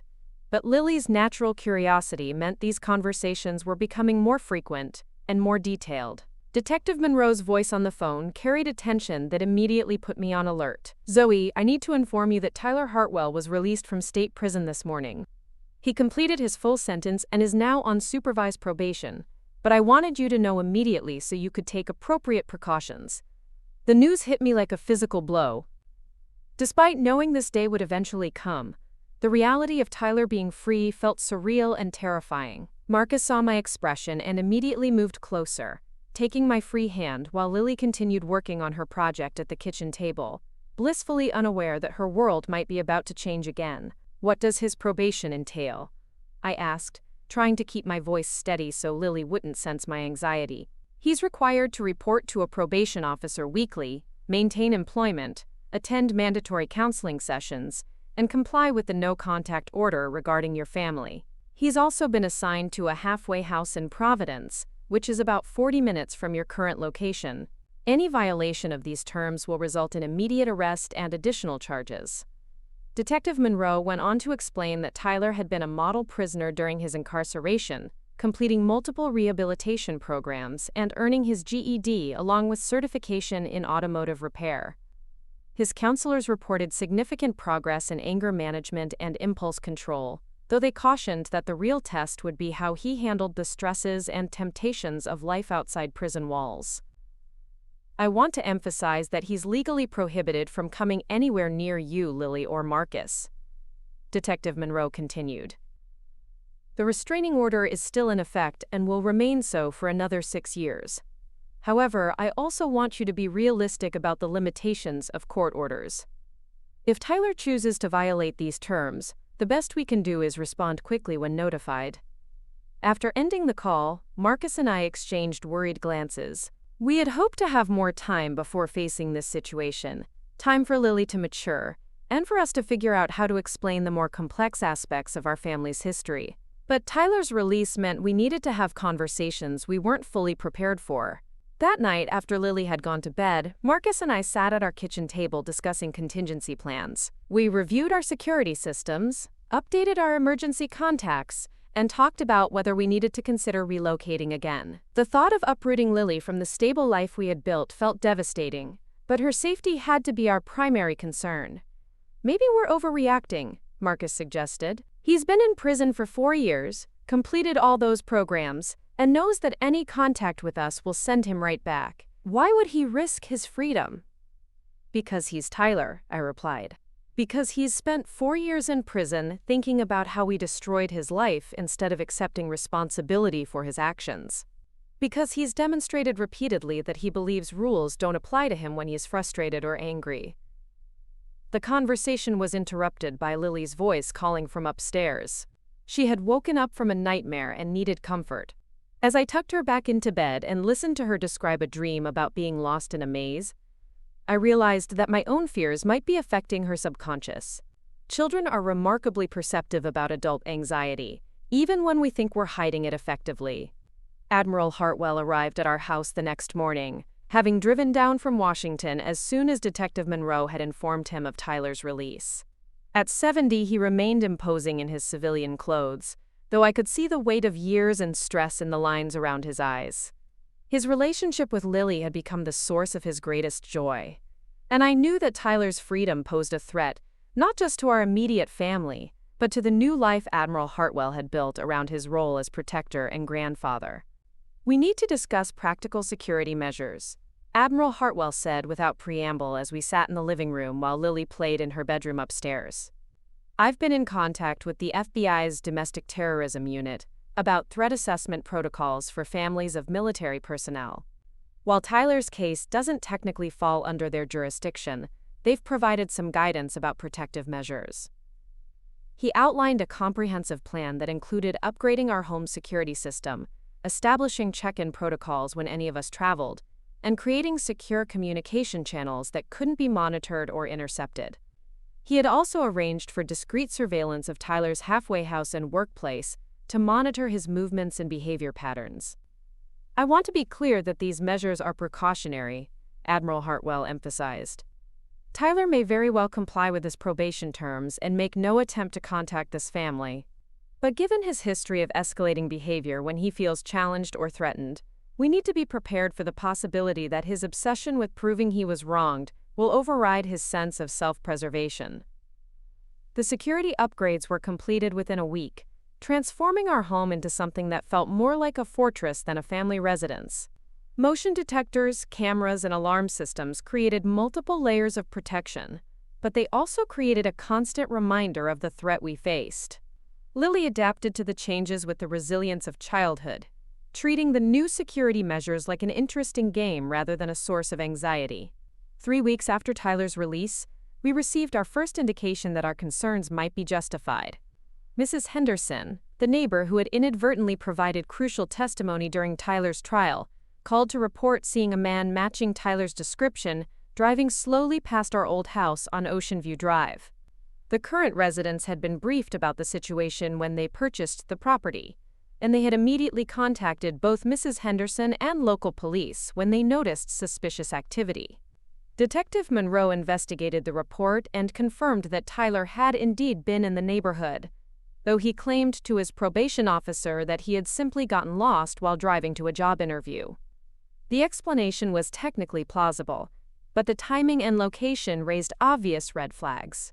"He's testing the boundaries," Detective Monroe explained during an emergency meeting at our house. "This is classic behavior for offenders who are planning to violate restraining orders. They start with small incursions to see how quickly law enforcement responds and how seriously the restrictions are being enforced." The incident prompted additional conversations with Lily about safety protocols. We had already taught her basic rules about not talking to strangers and always staying with trusted adults, but now we needed to be more specific about the potential threat from Tyler without traumatizing her with details she wasn't ready to handle. "Lily, you remember how we've talked about how some family members aren't allowed to visit us anymore because they made poor choices?" I began during one of our evening talks. "Like Uncle Tyler," Lily replied matter-of-factly. "He hurt someone and had to go to timeout for grown-ups." Her innocent understanding of Tyler's imprisonment as an extended timeout was both heartbreaking and reassuring. She grasped the essential concept without being burdened by the full weight of his crimes. "That's right, sweetheart. Well, Uncle Tyler's timeout is over now, but he's still not allowed to see us." If you ever see him or if anyone you don't know approaches you and mentions his name, you need to find me, Daddy, or Grandpa Admiral immediately. Don't talk to them, don't go anywhere with them, just find one of us right away." Lily nodded solemnly, treating this instruction with the same seriousness she applied to rules about looking both ways before crossing the street. Her ability to accept necessary precautions without becoming fearful gave me hope that we could protect her innocence, while also ensuring her safety. 2 months into Tyler's probation period, we received word that he had secured employment at an automotive repair shop in Warwick, about 30 minutes from our location. The job placement was part of his reintegration program, and his probation officer reported that he was performing well and had not exhibited any concerning behavior at work. However, a more troubling development emerged when Detective Monroe discovered that Tyler had been attempting to contact extended family members, trying to gather information about our current address and Lily's school enrollment. Most family members had refused to provide any information, but Tyler's persistence suggested that his apparent compliance with probation terms might be masking more concerning intentions.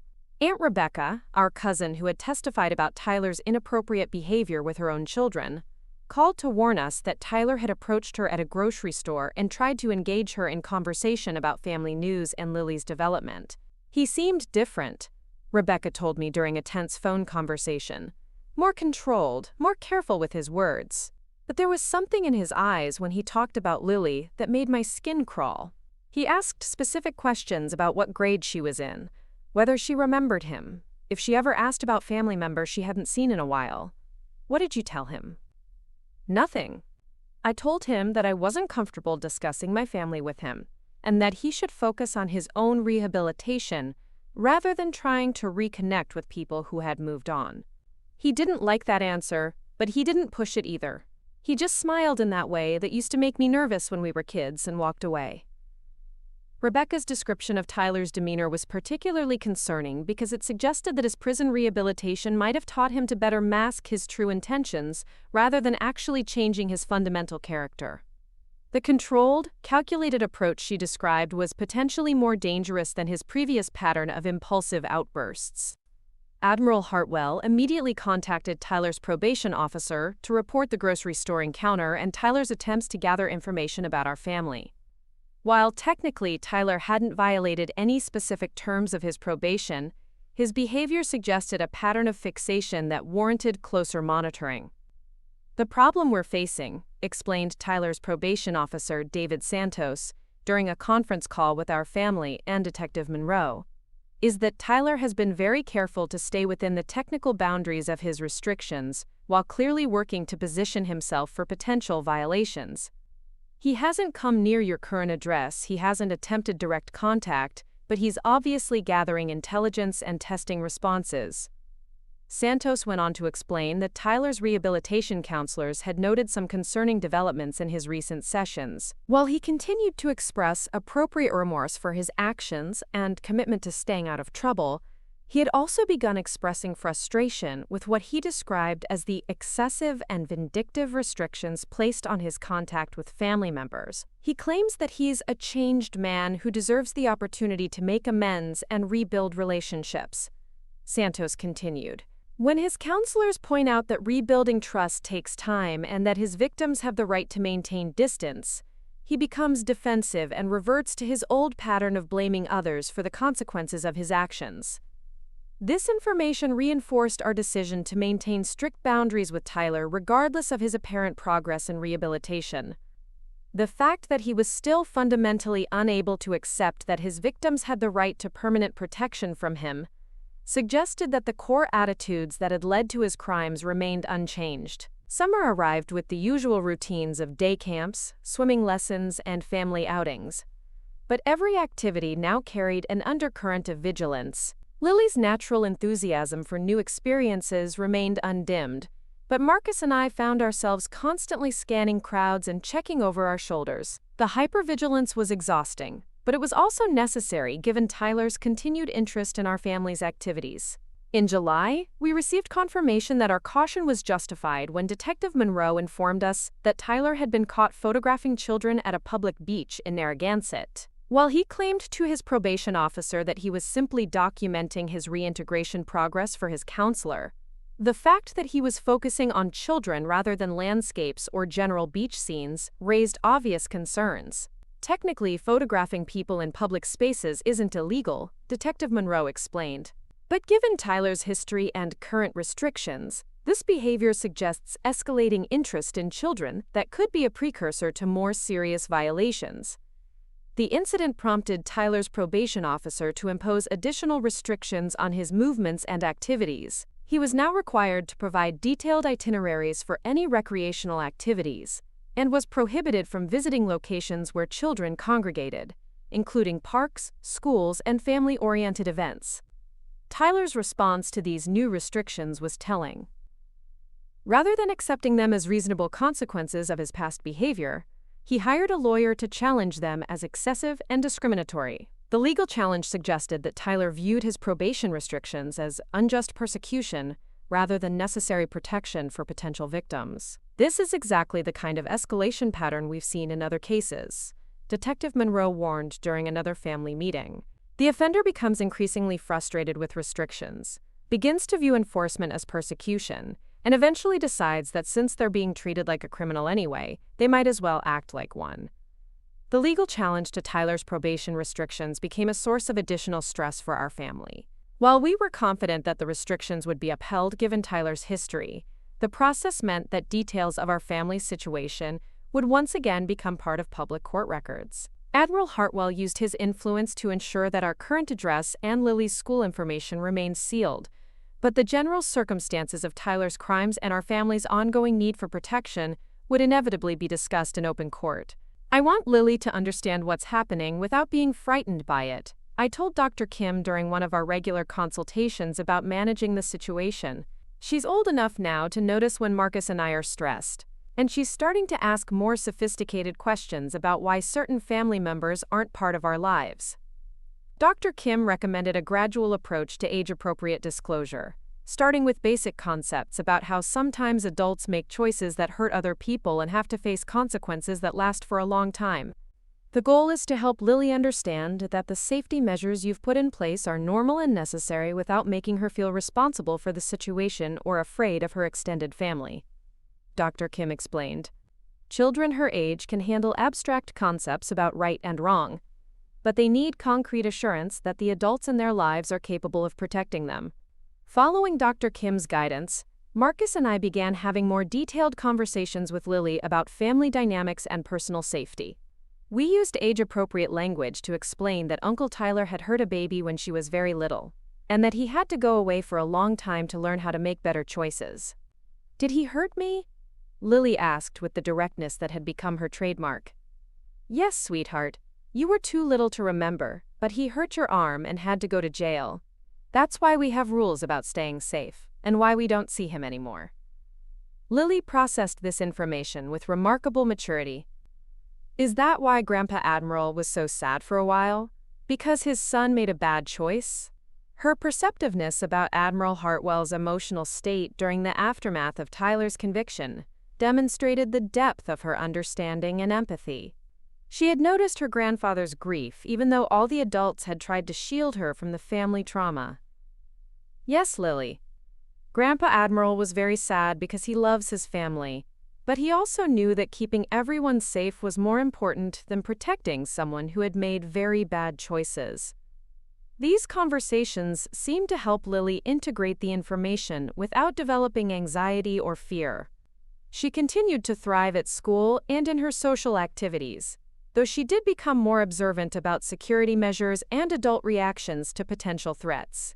In September, Tyler's legal challenge to his probation restrictions was heard in Rhode Island's Superior Court. The hearing drew media attention due to Admiral Hartwell's prominent position and the unusual nature of a military family's internal conflict becoming a matter of public record. Tyler appeared in court dressed in a conservative suit, his demeanor carefully controlled and respectful. His lawyer argued that the restrictions on his movement and activities were excessive, given his compliance with basic probation terms and his completion of rehabilitation programs. Mr. Hartwell has served his time, completed his rehabilitation, and has not violated any terms of his probation, Tyler's attorney argued. The additional restrictions being imposed are punitive rather than protective and prevent him from successfully reintegrating into society. The prosecutor's response focused on Tyler's continued fixation on our family and his demonstrated inability to accept the permanence of the no-contact order. The defendant's recent behavior, including attempting to gather information about the victims and photographing children in public spaces, demonstrates a continued obsession that poses a legitimate threat to public safety. The prosecutor argued, the additional restrictions are necessary to prevent escalation of this dangerous pattern. Admiral Hartwell was called to testify about the family's ongoing security concerns and the impact of Tyler's behavior on our daily lives. His testimony was measured and professional, but the pain of having to speak against his own son in open court was evident to everyone present. My primary responsibility is to protect my granddaughter and daughter-in-law from someone who has demonstrated the capacity and willingness to harm innocent children, Admiral Hartwell stated. Tyler's continued attempts to circumvent the spirit of his restrictions while technically complying with their letter suggests that he remains a threat to this family and to other potential victims. The judge ultimately upheld the additional restrictions, citing Tyler's history of violence against children and his recent behavior as evidence that enhanced monitoring was necessary. However, the ruling also established a review process that would allow Tyler to petition for modification of the restrictions after demonstrating 1 year of complete compliance with all terms. Tyler's reaction to the court's decision provided additional insight into his true state of mind. Rather than accepting the ruling gracefully, he turned toward the gallery where our family was seated and stared directly at Lily with an expression that chilled everyone who witnessed it. Quote, "He's not done with us," Marcus whispered as we quickly escorted Lily from the courtroom. "No," I agreed, "he's not." The remainder of Tyler's first year on probation passed without major incidents, but the subtle signs of his continued obsession with our family persisted. He was observed driving past Lily's school multiple times, always on public roads, and never technically violating his restrictions, but clearly monitoring her schedule and activities. His social media activity, which was being monitored as part of his probation, revealed a pattern of searching for information about Admiral Hartwell's career, Marcus's engineering projects, and even my freelance graphic design work. While he wasn't attempting direct contact, he was clearly maintaining detailed knowledge of our family's professional and personal activities. The psychological evaluation required for his probation review painted a disturbing picture of Tyler's mental state. While he had learned to articulate appropriate responses about accountability and rehabilitation, his underlying attitudes toward authority, family relationships, and personal responsibility remained fundamentally unchanged. Mr. Hartwell demonstrates significant improvement in his ability to control impulsive behavior and manage anger in structured environments, the evaluating psychologist reported. However, his core beliefs about entitlement, family loyalty, and the legitimacy of external restrictions on his behavior remain problematic. He continues to view his conviction and punishment as excessive responses to what he characterizes as a momentary lapse in judgment rather than recognition of a serious crime. The psychologist's assessment confirmed what we had suspected. Tyler's apparent rehabilitation was largely superficial, focused on learning to avoid consequences rather than developing genuine empathy or accepting responsibility for his actions. As Tyler's first year of probation drew to a close, we received word that he was planning to petition for modification of his restrictions based on his compliance record. The prospect of potentially reduced monitoring and greater freedom of movement filled our family with renewed anxiety. We need to be prepared for the possibility that some of his restrictions might be lifted, Detective Monroe warned during one of our regular security briefings. Courts are generally inclined to reduce restrictions for offenders who demonstrate compliance, even when underlying risk factors remain unchanged. The warning prompted us to consider more drastic protective measures, including the possibility of relocating to a different state, where Tyler would have no legal grounds for petition modifications. However, such a move would mean leaving behind the support systems we had built, Admiral Hartwell's proximity, and the stable life Lily had come to love. "I don't want to run," Lily announced during one of our family discussions about potential changes to our living situation. "This is our home, and I have friends here." Why should we have to leave because Uncle Tyler can't follow the rules? Her 8-year-old logic was both sound and heartbreaking.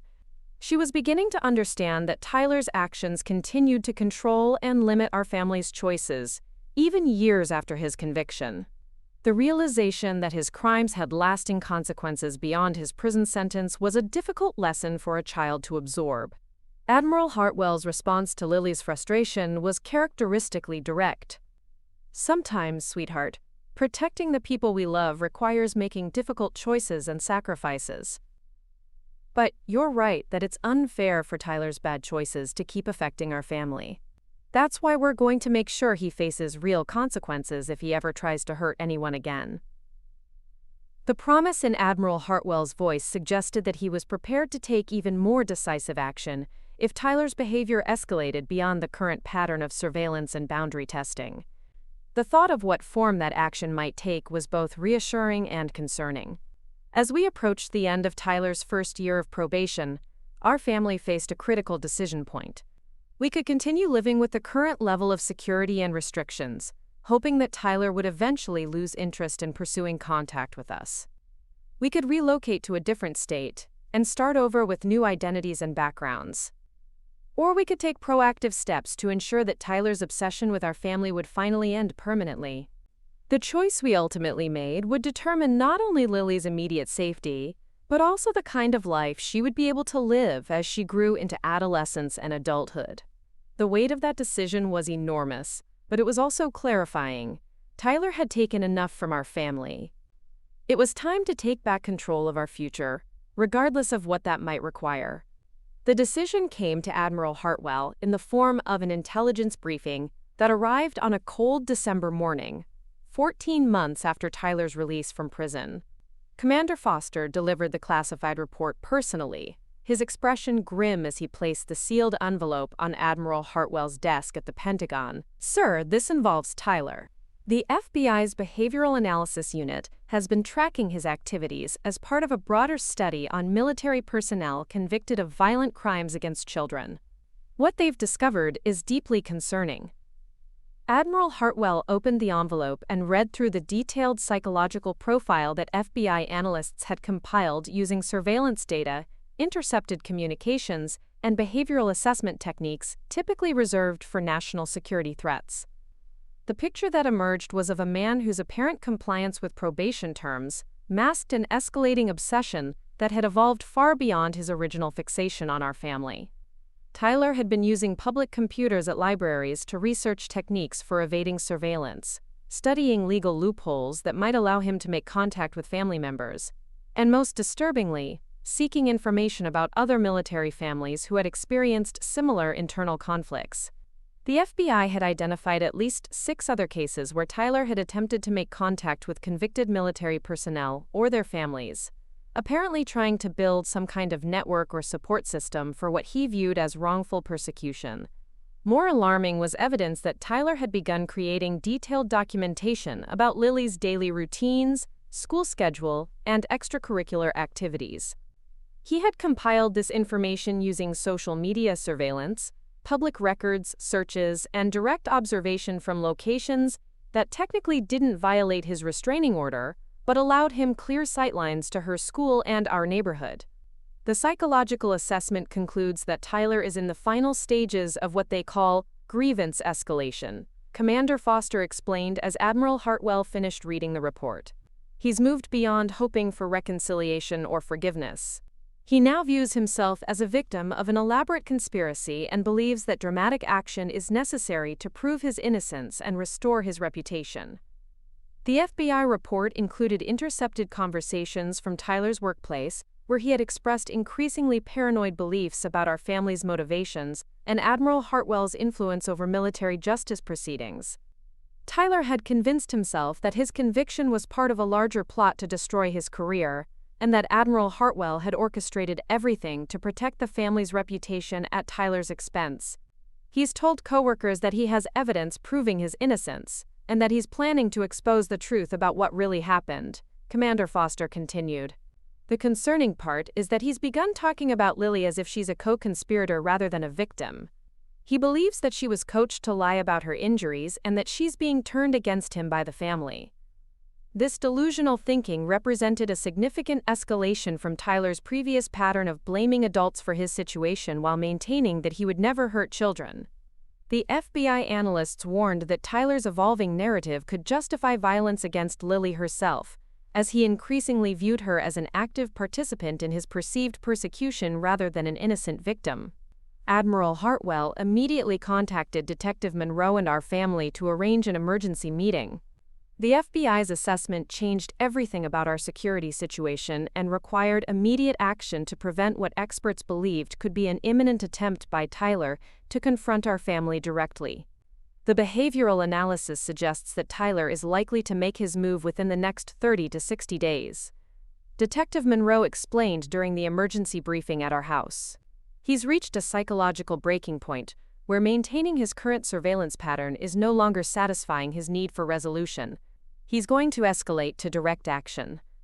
The FBI had identified several potential scenarios for Tyler's escalation, ranging from attempting to kidnap Lily to prove she had been coached against him, to staging some kind of public confrontation designed to force a conversation about his innocence.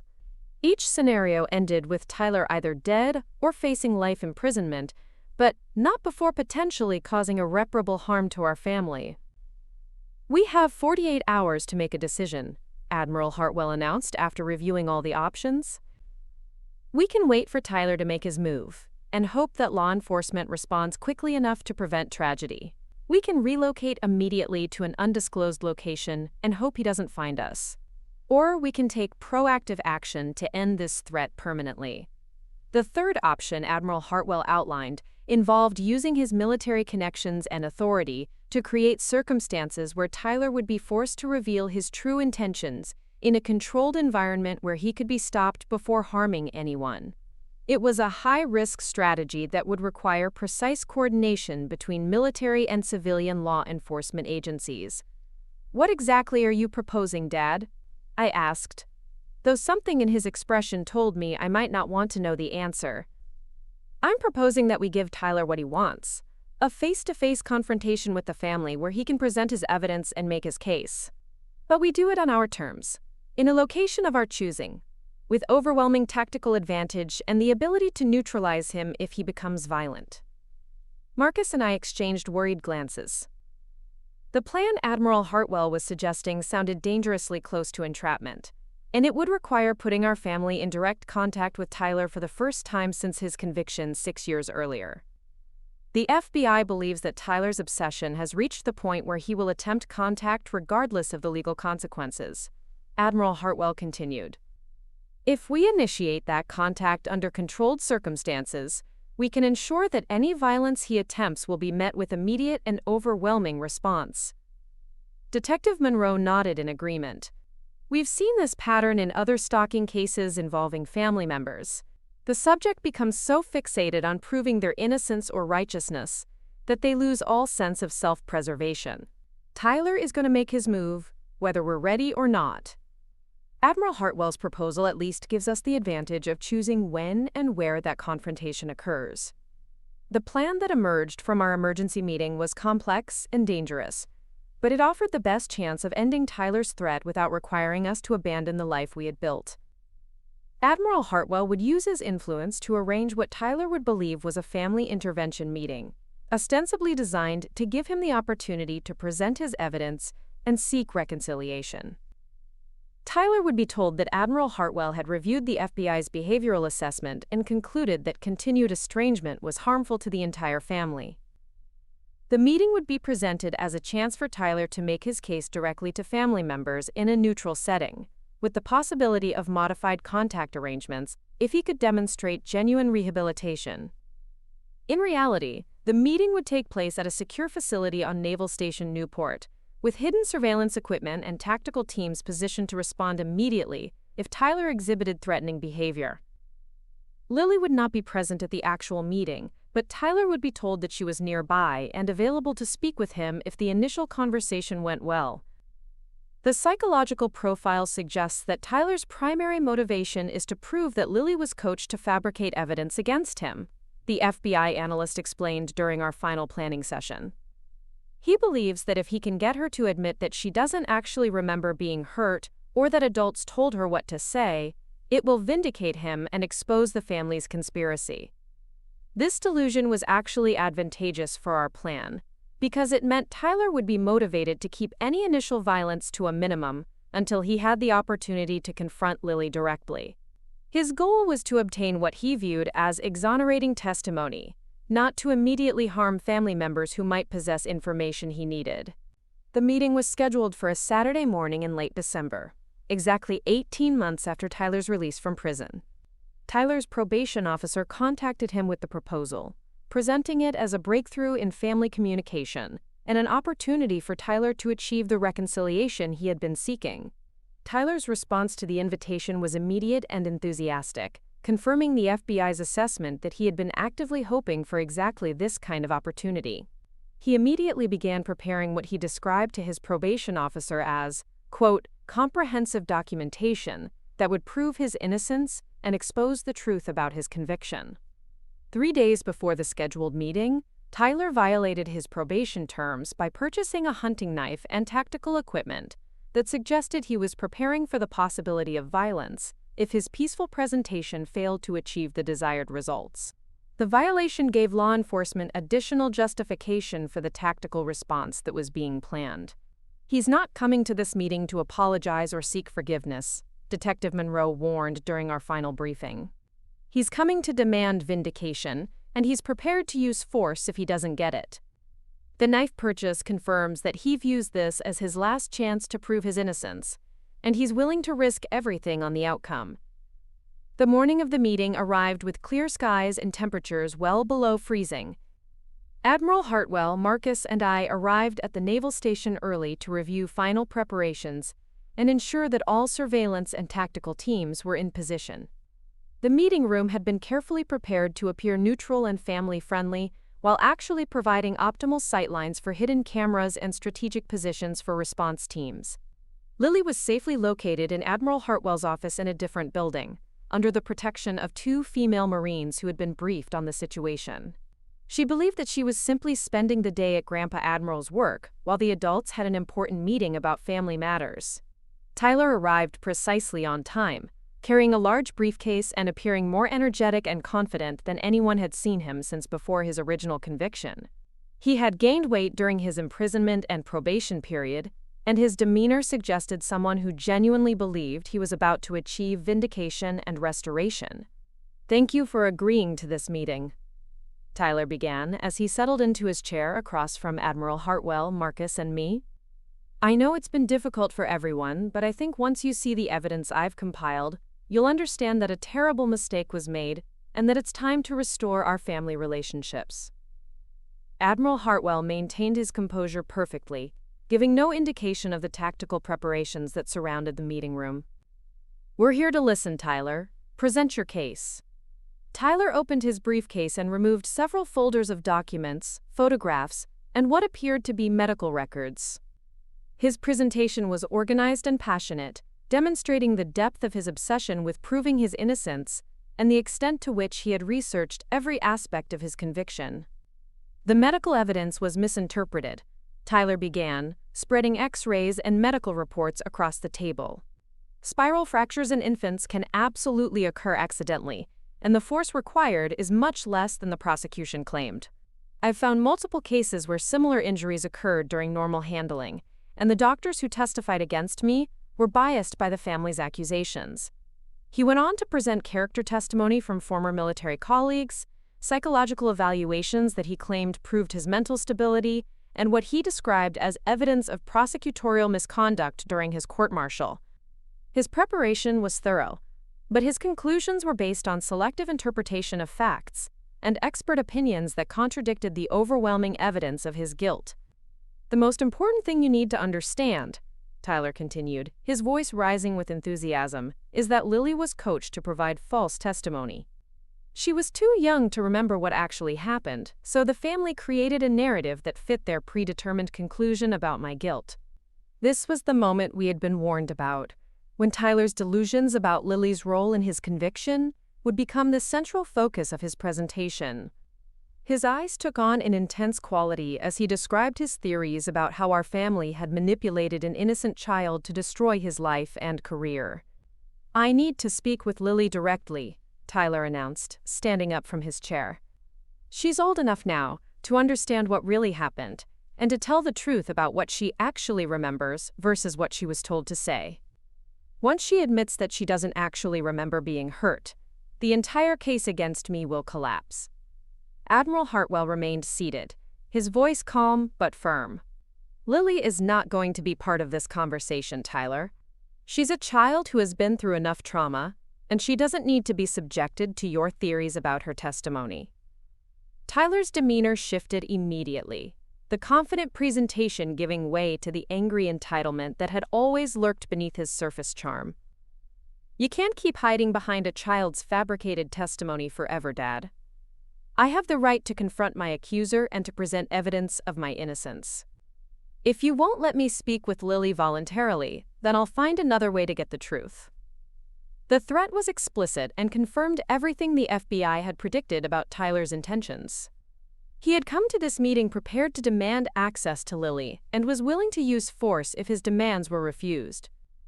"Tyler, you need to sit down and lower your voice," Admiral Hartwell commanded, using the tone of authority that had controlled naval operations for decades.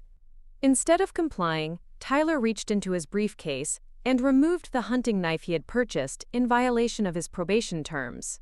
He didn't immediately threaten anyone with it, but he placed it on the table as a clear demonstration that he was prepared to escalate the confrontation if necessary. "I'm not leaving here without speaking to Lily," Tyler declared, his voice now carrying the cold determination that we had all heard 6 years earlier when he had refused to accept responsibility for Lily's injuries. "I've spent 6 years in prison for a crime I didn't commit, and I've been patient long enough. It's time for the truth to come out." The moment Tyler produced the weapon, tactical teams moved into position outside the meeting room, while Admiral Hartwell activated the emergency signal that would bring immediate response.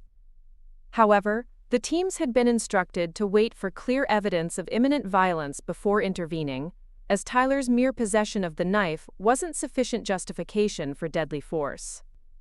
"Put the knife away, Tyler," Marcus said, his voice steady despite the obvious danger.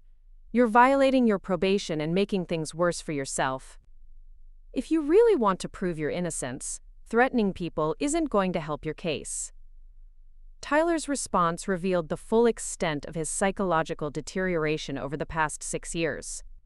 "I'm not threatening anyone. I'm simply ensuring that this family can't continue to hide behind lies and manipulation. Lily is going to tell the truth about what she remembers, and you're going to listen to every word." He stood up and moved toward the door, clearly intending to search for Lily himself if we wouldn't bring her to him.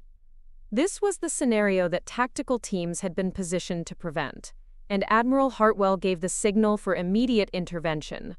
The door burst open as 4 armed Marines entered the room with weapons drawn, ordering Tyler to drop the knife and get on the ground. Tyler's reaction was to grab the knife and turn toward Admiral Hartwell with an expression of pure rage and betrayal. "You set me up," Tyler snarled. "This whole meeting was a trap. You never had any intention of listening to the truth or giving me a chance to clear my name." "Drop the weapon, Tyler," the lead Marine commanded. "You have 3 seconds to comply before we use lethal force." Tyler looked around the room at the tactical team, at his family members who had finally given up any pretense of reconciliation, and at the briefcase full of evidence that he had genuinely believed would restore his reputation and relationships. The realization that his last hope for vindication had been an elaborate trap seemed to break something fundamental in his psychological makeup. "You think you've won?" Tyler said, his voice eerily calm as he continued to hold the knife. "You think that destroying my life and keeping me away from my own family makes you the good guys in this story. But Lily is going to grow up knowing that her family are liars and manipulators. And someday she's going to want to know the truth about what really happened." Admiral Hartwell stood up slowly, his hands visible and his voice carrying the authority of decades of military command. "Tyler, you have 10 seconds to put down that knife and surrender peacefully. After that, these Marines are going to neutralize the threat you represent. and Lily will grow up knowing that her grandfather protected her from a dangerous man who refused to accept responsibility for his crimes. The standoff lasted exactly 7 seconds before Tyler made his final choice. Instead of surrendering or attempting to attack someone in the room, he turned the knife toward himself in what appeared to be an attempt at suicide. The Marines reacted instantly, using non-lethal force to subdue him before he could complete the action. Tyler was taken into custody alive but unconscious, the knife secured as evidence of his violation of probation terms and his attempted assault during the meeting. He was immediately transported to a secure medical facility for psychological evaluation and treatment of minor injuries sustained during his apprehension. The psychological evaluation that followed Tyler's arrest revealed the full extent of his mental deterioration over the 6 years since his original conviction. Dr. Williams, the same psychiatrist who had evaluated him during his court-martial, found evidence of paranoid delusions, narcissistic rage, and what she described as a complete break from reality regarding his crimes and their consequences. Mr. Hartwell has constructed an elaborate fantasy in which he is the victim of a conspiracy involving his family, the military justice system, and civilian law enforcement, Dr. Williams reported. He genuinely believes that his conviction was based on fabricated evidence and that Lily was coached to provide false testimony. This delusion has become so central to his identity that he is psychologically incapable of accepting any evidence that contradicts it. The evaluation recommended that Tyler be confined to a secure psychiatric facility indefinitely, as he posed an ongoing threat to our family and to any children he might encounter in the future. His complete inability to accept responsibility for his actions, combined with his demonstrated willingness to use violence to achieve his goals, made him unsuitable for any form of supervised release. Tyler's final court appearance took place 3 months after his arrest at the Naval Station. He was charged with violation of probation, possession of a weapon, attempted assault, and making terrorist threats against a military family. The combined charges carried a potential sentence of 15 to 20 years in federal prison. During the sentencing hearing, Tyler was given the opportunity to address the court one final time. His statement provided a chilling glimpse into the mind of someone who had spent years nurturing grievances and constructing justifications for increasingly dangerous behavior. "I want the record to show that I am innocent of the original charges that destroyed my life and career," Tyler began, reading from a prepared statement.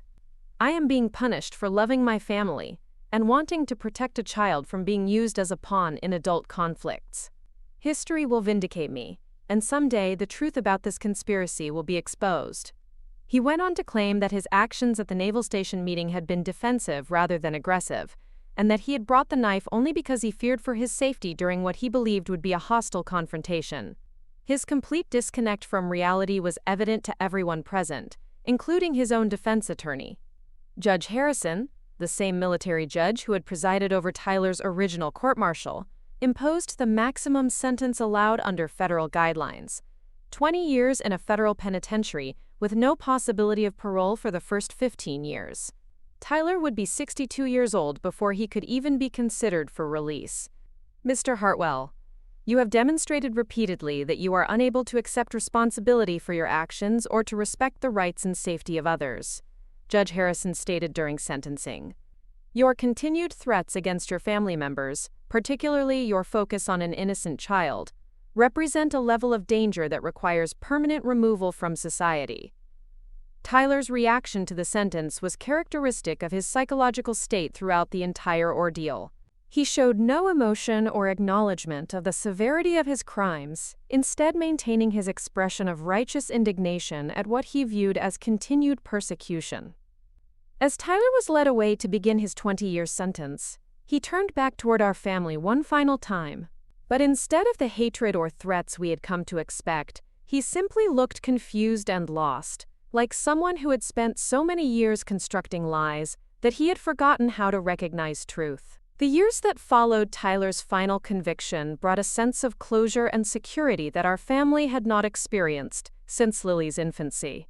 With Tyler confined to a maximum security federal prison with no possibility of early release, we were finally able to live without the constant threat of his interference or violence. Lily, now 14 years old, had grown into a remarkable young woman who embodied the best qualities of our family while remaining completely free from the trauma that had shaped her early years. She was an honor student, a talented artist, and a natural leader who used her intelligence and empathy to help others navigate their own challenges. More importantly, she had developed the kind of strong moral compass that would protect her from ever becoming either a victim or a perpetrator of the kind of abuse that Tyler had represented. Her understanding of right and wrong was nuanced and sophisticated, allowing her to recognize manipulation and stand up for herself and others when necessary. Admiral Hartwell, now 75 and officially retired from active duty, had become Lily's closest confidant and advisor. Their relationship represented everything that Tyler's connection to our family had failed to be, built on mutual respect, genuine affection, and shared values rather than control and manipulation. "She's going to be something special," Admiral Hartwell often said as he watched Lily navigate the complexities of adolescence with grace and confidence. "She's learned lessons about strength and integrity that most people never master in a lifetime." The reforms that Admiral Hartwell had implemented throughout the Navy as a result of Tyler's case continued to protect military families from similar threats. His protocols for reporting and investigating abuse within military families had been adopted by all branches of the armed services, and had resulted in dozens of convictions of personnel who had been exploiting their positions to harm others. Commander Foster, who had been promoted to admiral and taken over many of Admiral Hartwell's former responsibilities, regularly briefed new military families about the warning signs of domestic abuse and the resources available for reporting and protection. The Hartwell case taught us that rank, reputation, and family connections cannot be allowed to shield abusers from consequences. Admiral Foster would tell these briefings, "Our responsibility is to protect the innocent, especially children, regardless of who poses the threat." Detective Monroe had retired from active police work, but remained involved in training programs for law enforcement officers dealing with military families and domestic violence cases. She often used Tyler's case as an example of how persistence and proper investigation techniques could overcome institutional bias and family pressure to protect abusers. The most important lesson from the Hartwell investigation, Detective Monroe would tell her trainees, is that victims deserve protection even when the perpetrator is someone society expects us to respect and protect. Children don't lie about being hurt, and families that report abuse deserve our full support regardless of the social status of the accused. Marcus and I had rebuilt our marriage and family life around the principle that transparency and communication were essential for preventing the kind of toxic dynamics that had allowed Tyler to hide his true nature for so many years. We made sure that Lily understood she could always come to us with concerns or questions, no matter how difficult or uncomfortable they might be. Our approach to parenting was informed by everything we had learned about recognizing and preventing abuse. Lily was taught from an early age about appropriate boundaries, the importance of trusting her instincts about people who made her uncomfortable, and her right to seek help from trusted adults if anyone ever made her feel unsafe. Most importantly, she learned that family relationships were earned through consistent loving behavior rather than demanded based on blood relations or social expectations. She understood that cutting toxic people out of one's life was sometimes necessary for protection, and that loyalty should never be confused with enabling harmful behavior. As Lily prepared to graduate from high school and move on to college, she had developed into exactly the kind of person Tyler could never have become. Someone who used strength to protect others rather than control them, who took responsibility for mistakes rather than blaming others for consequences, and who understood that true leadership meant serving others rather than demanding their submission. Tyler remained in federal prison, his appeals exhausted and his delusions intact. According to reports from prison psychologists, he continued to maintain his innocence and to express the belief that someday evidence would emerge, proving his claims about family conspiracy and judicial corruption. However, his ability to threaten or influence our family had been permanently eliminated. The 20-year sentence meant that by the time he was potentially eligible for any form of supervised release, Lily would be in her 30s with her own family to protect. Tyler's relevance to our lives had essentially ended with his final conviction. The last letter Tyler sent to our family, which was intercepted by prison authorities and never delivered, demonstrated that his psychological state remained unchanged despite years of incarceration. He continued to express the belief that he was the victim of an elaborate conspiracy and that his family would eventually recognize their mistake and seek his forgiveness. The letter was forwarded to Dr. Williams as part of Tyler's ongoing psychological evaluation. Her assessment concluded that Tyler represented a continued threat that would likely persist regardless of the length of his incarceration. Mr. Hartwell's delusions have become so integrated into his core identity that he is psychologically incapable of genuine rehabilitation, Dr. Williams reported. He views himself as a martyr rather than a perpetrator, and this self-image prevents him from developing the empathy and accountability that would be necessary for safe reintegration into society. On Lily's 18th birthday, Admiral Hartwell presented her with a letter he had written on the day of Tyler's final sentencing. The letter explained the full scope of what Tyler had attempted to do to our family, and praised Lily's strength and resilience in overcoming the trauma of her early years.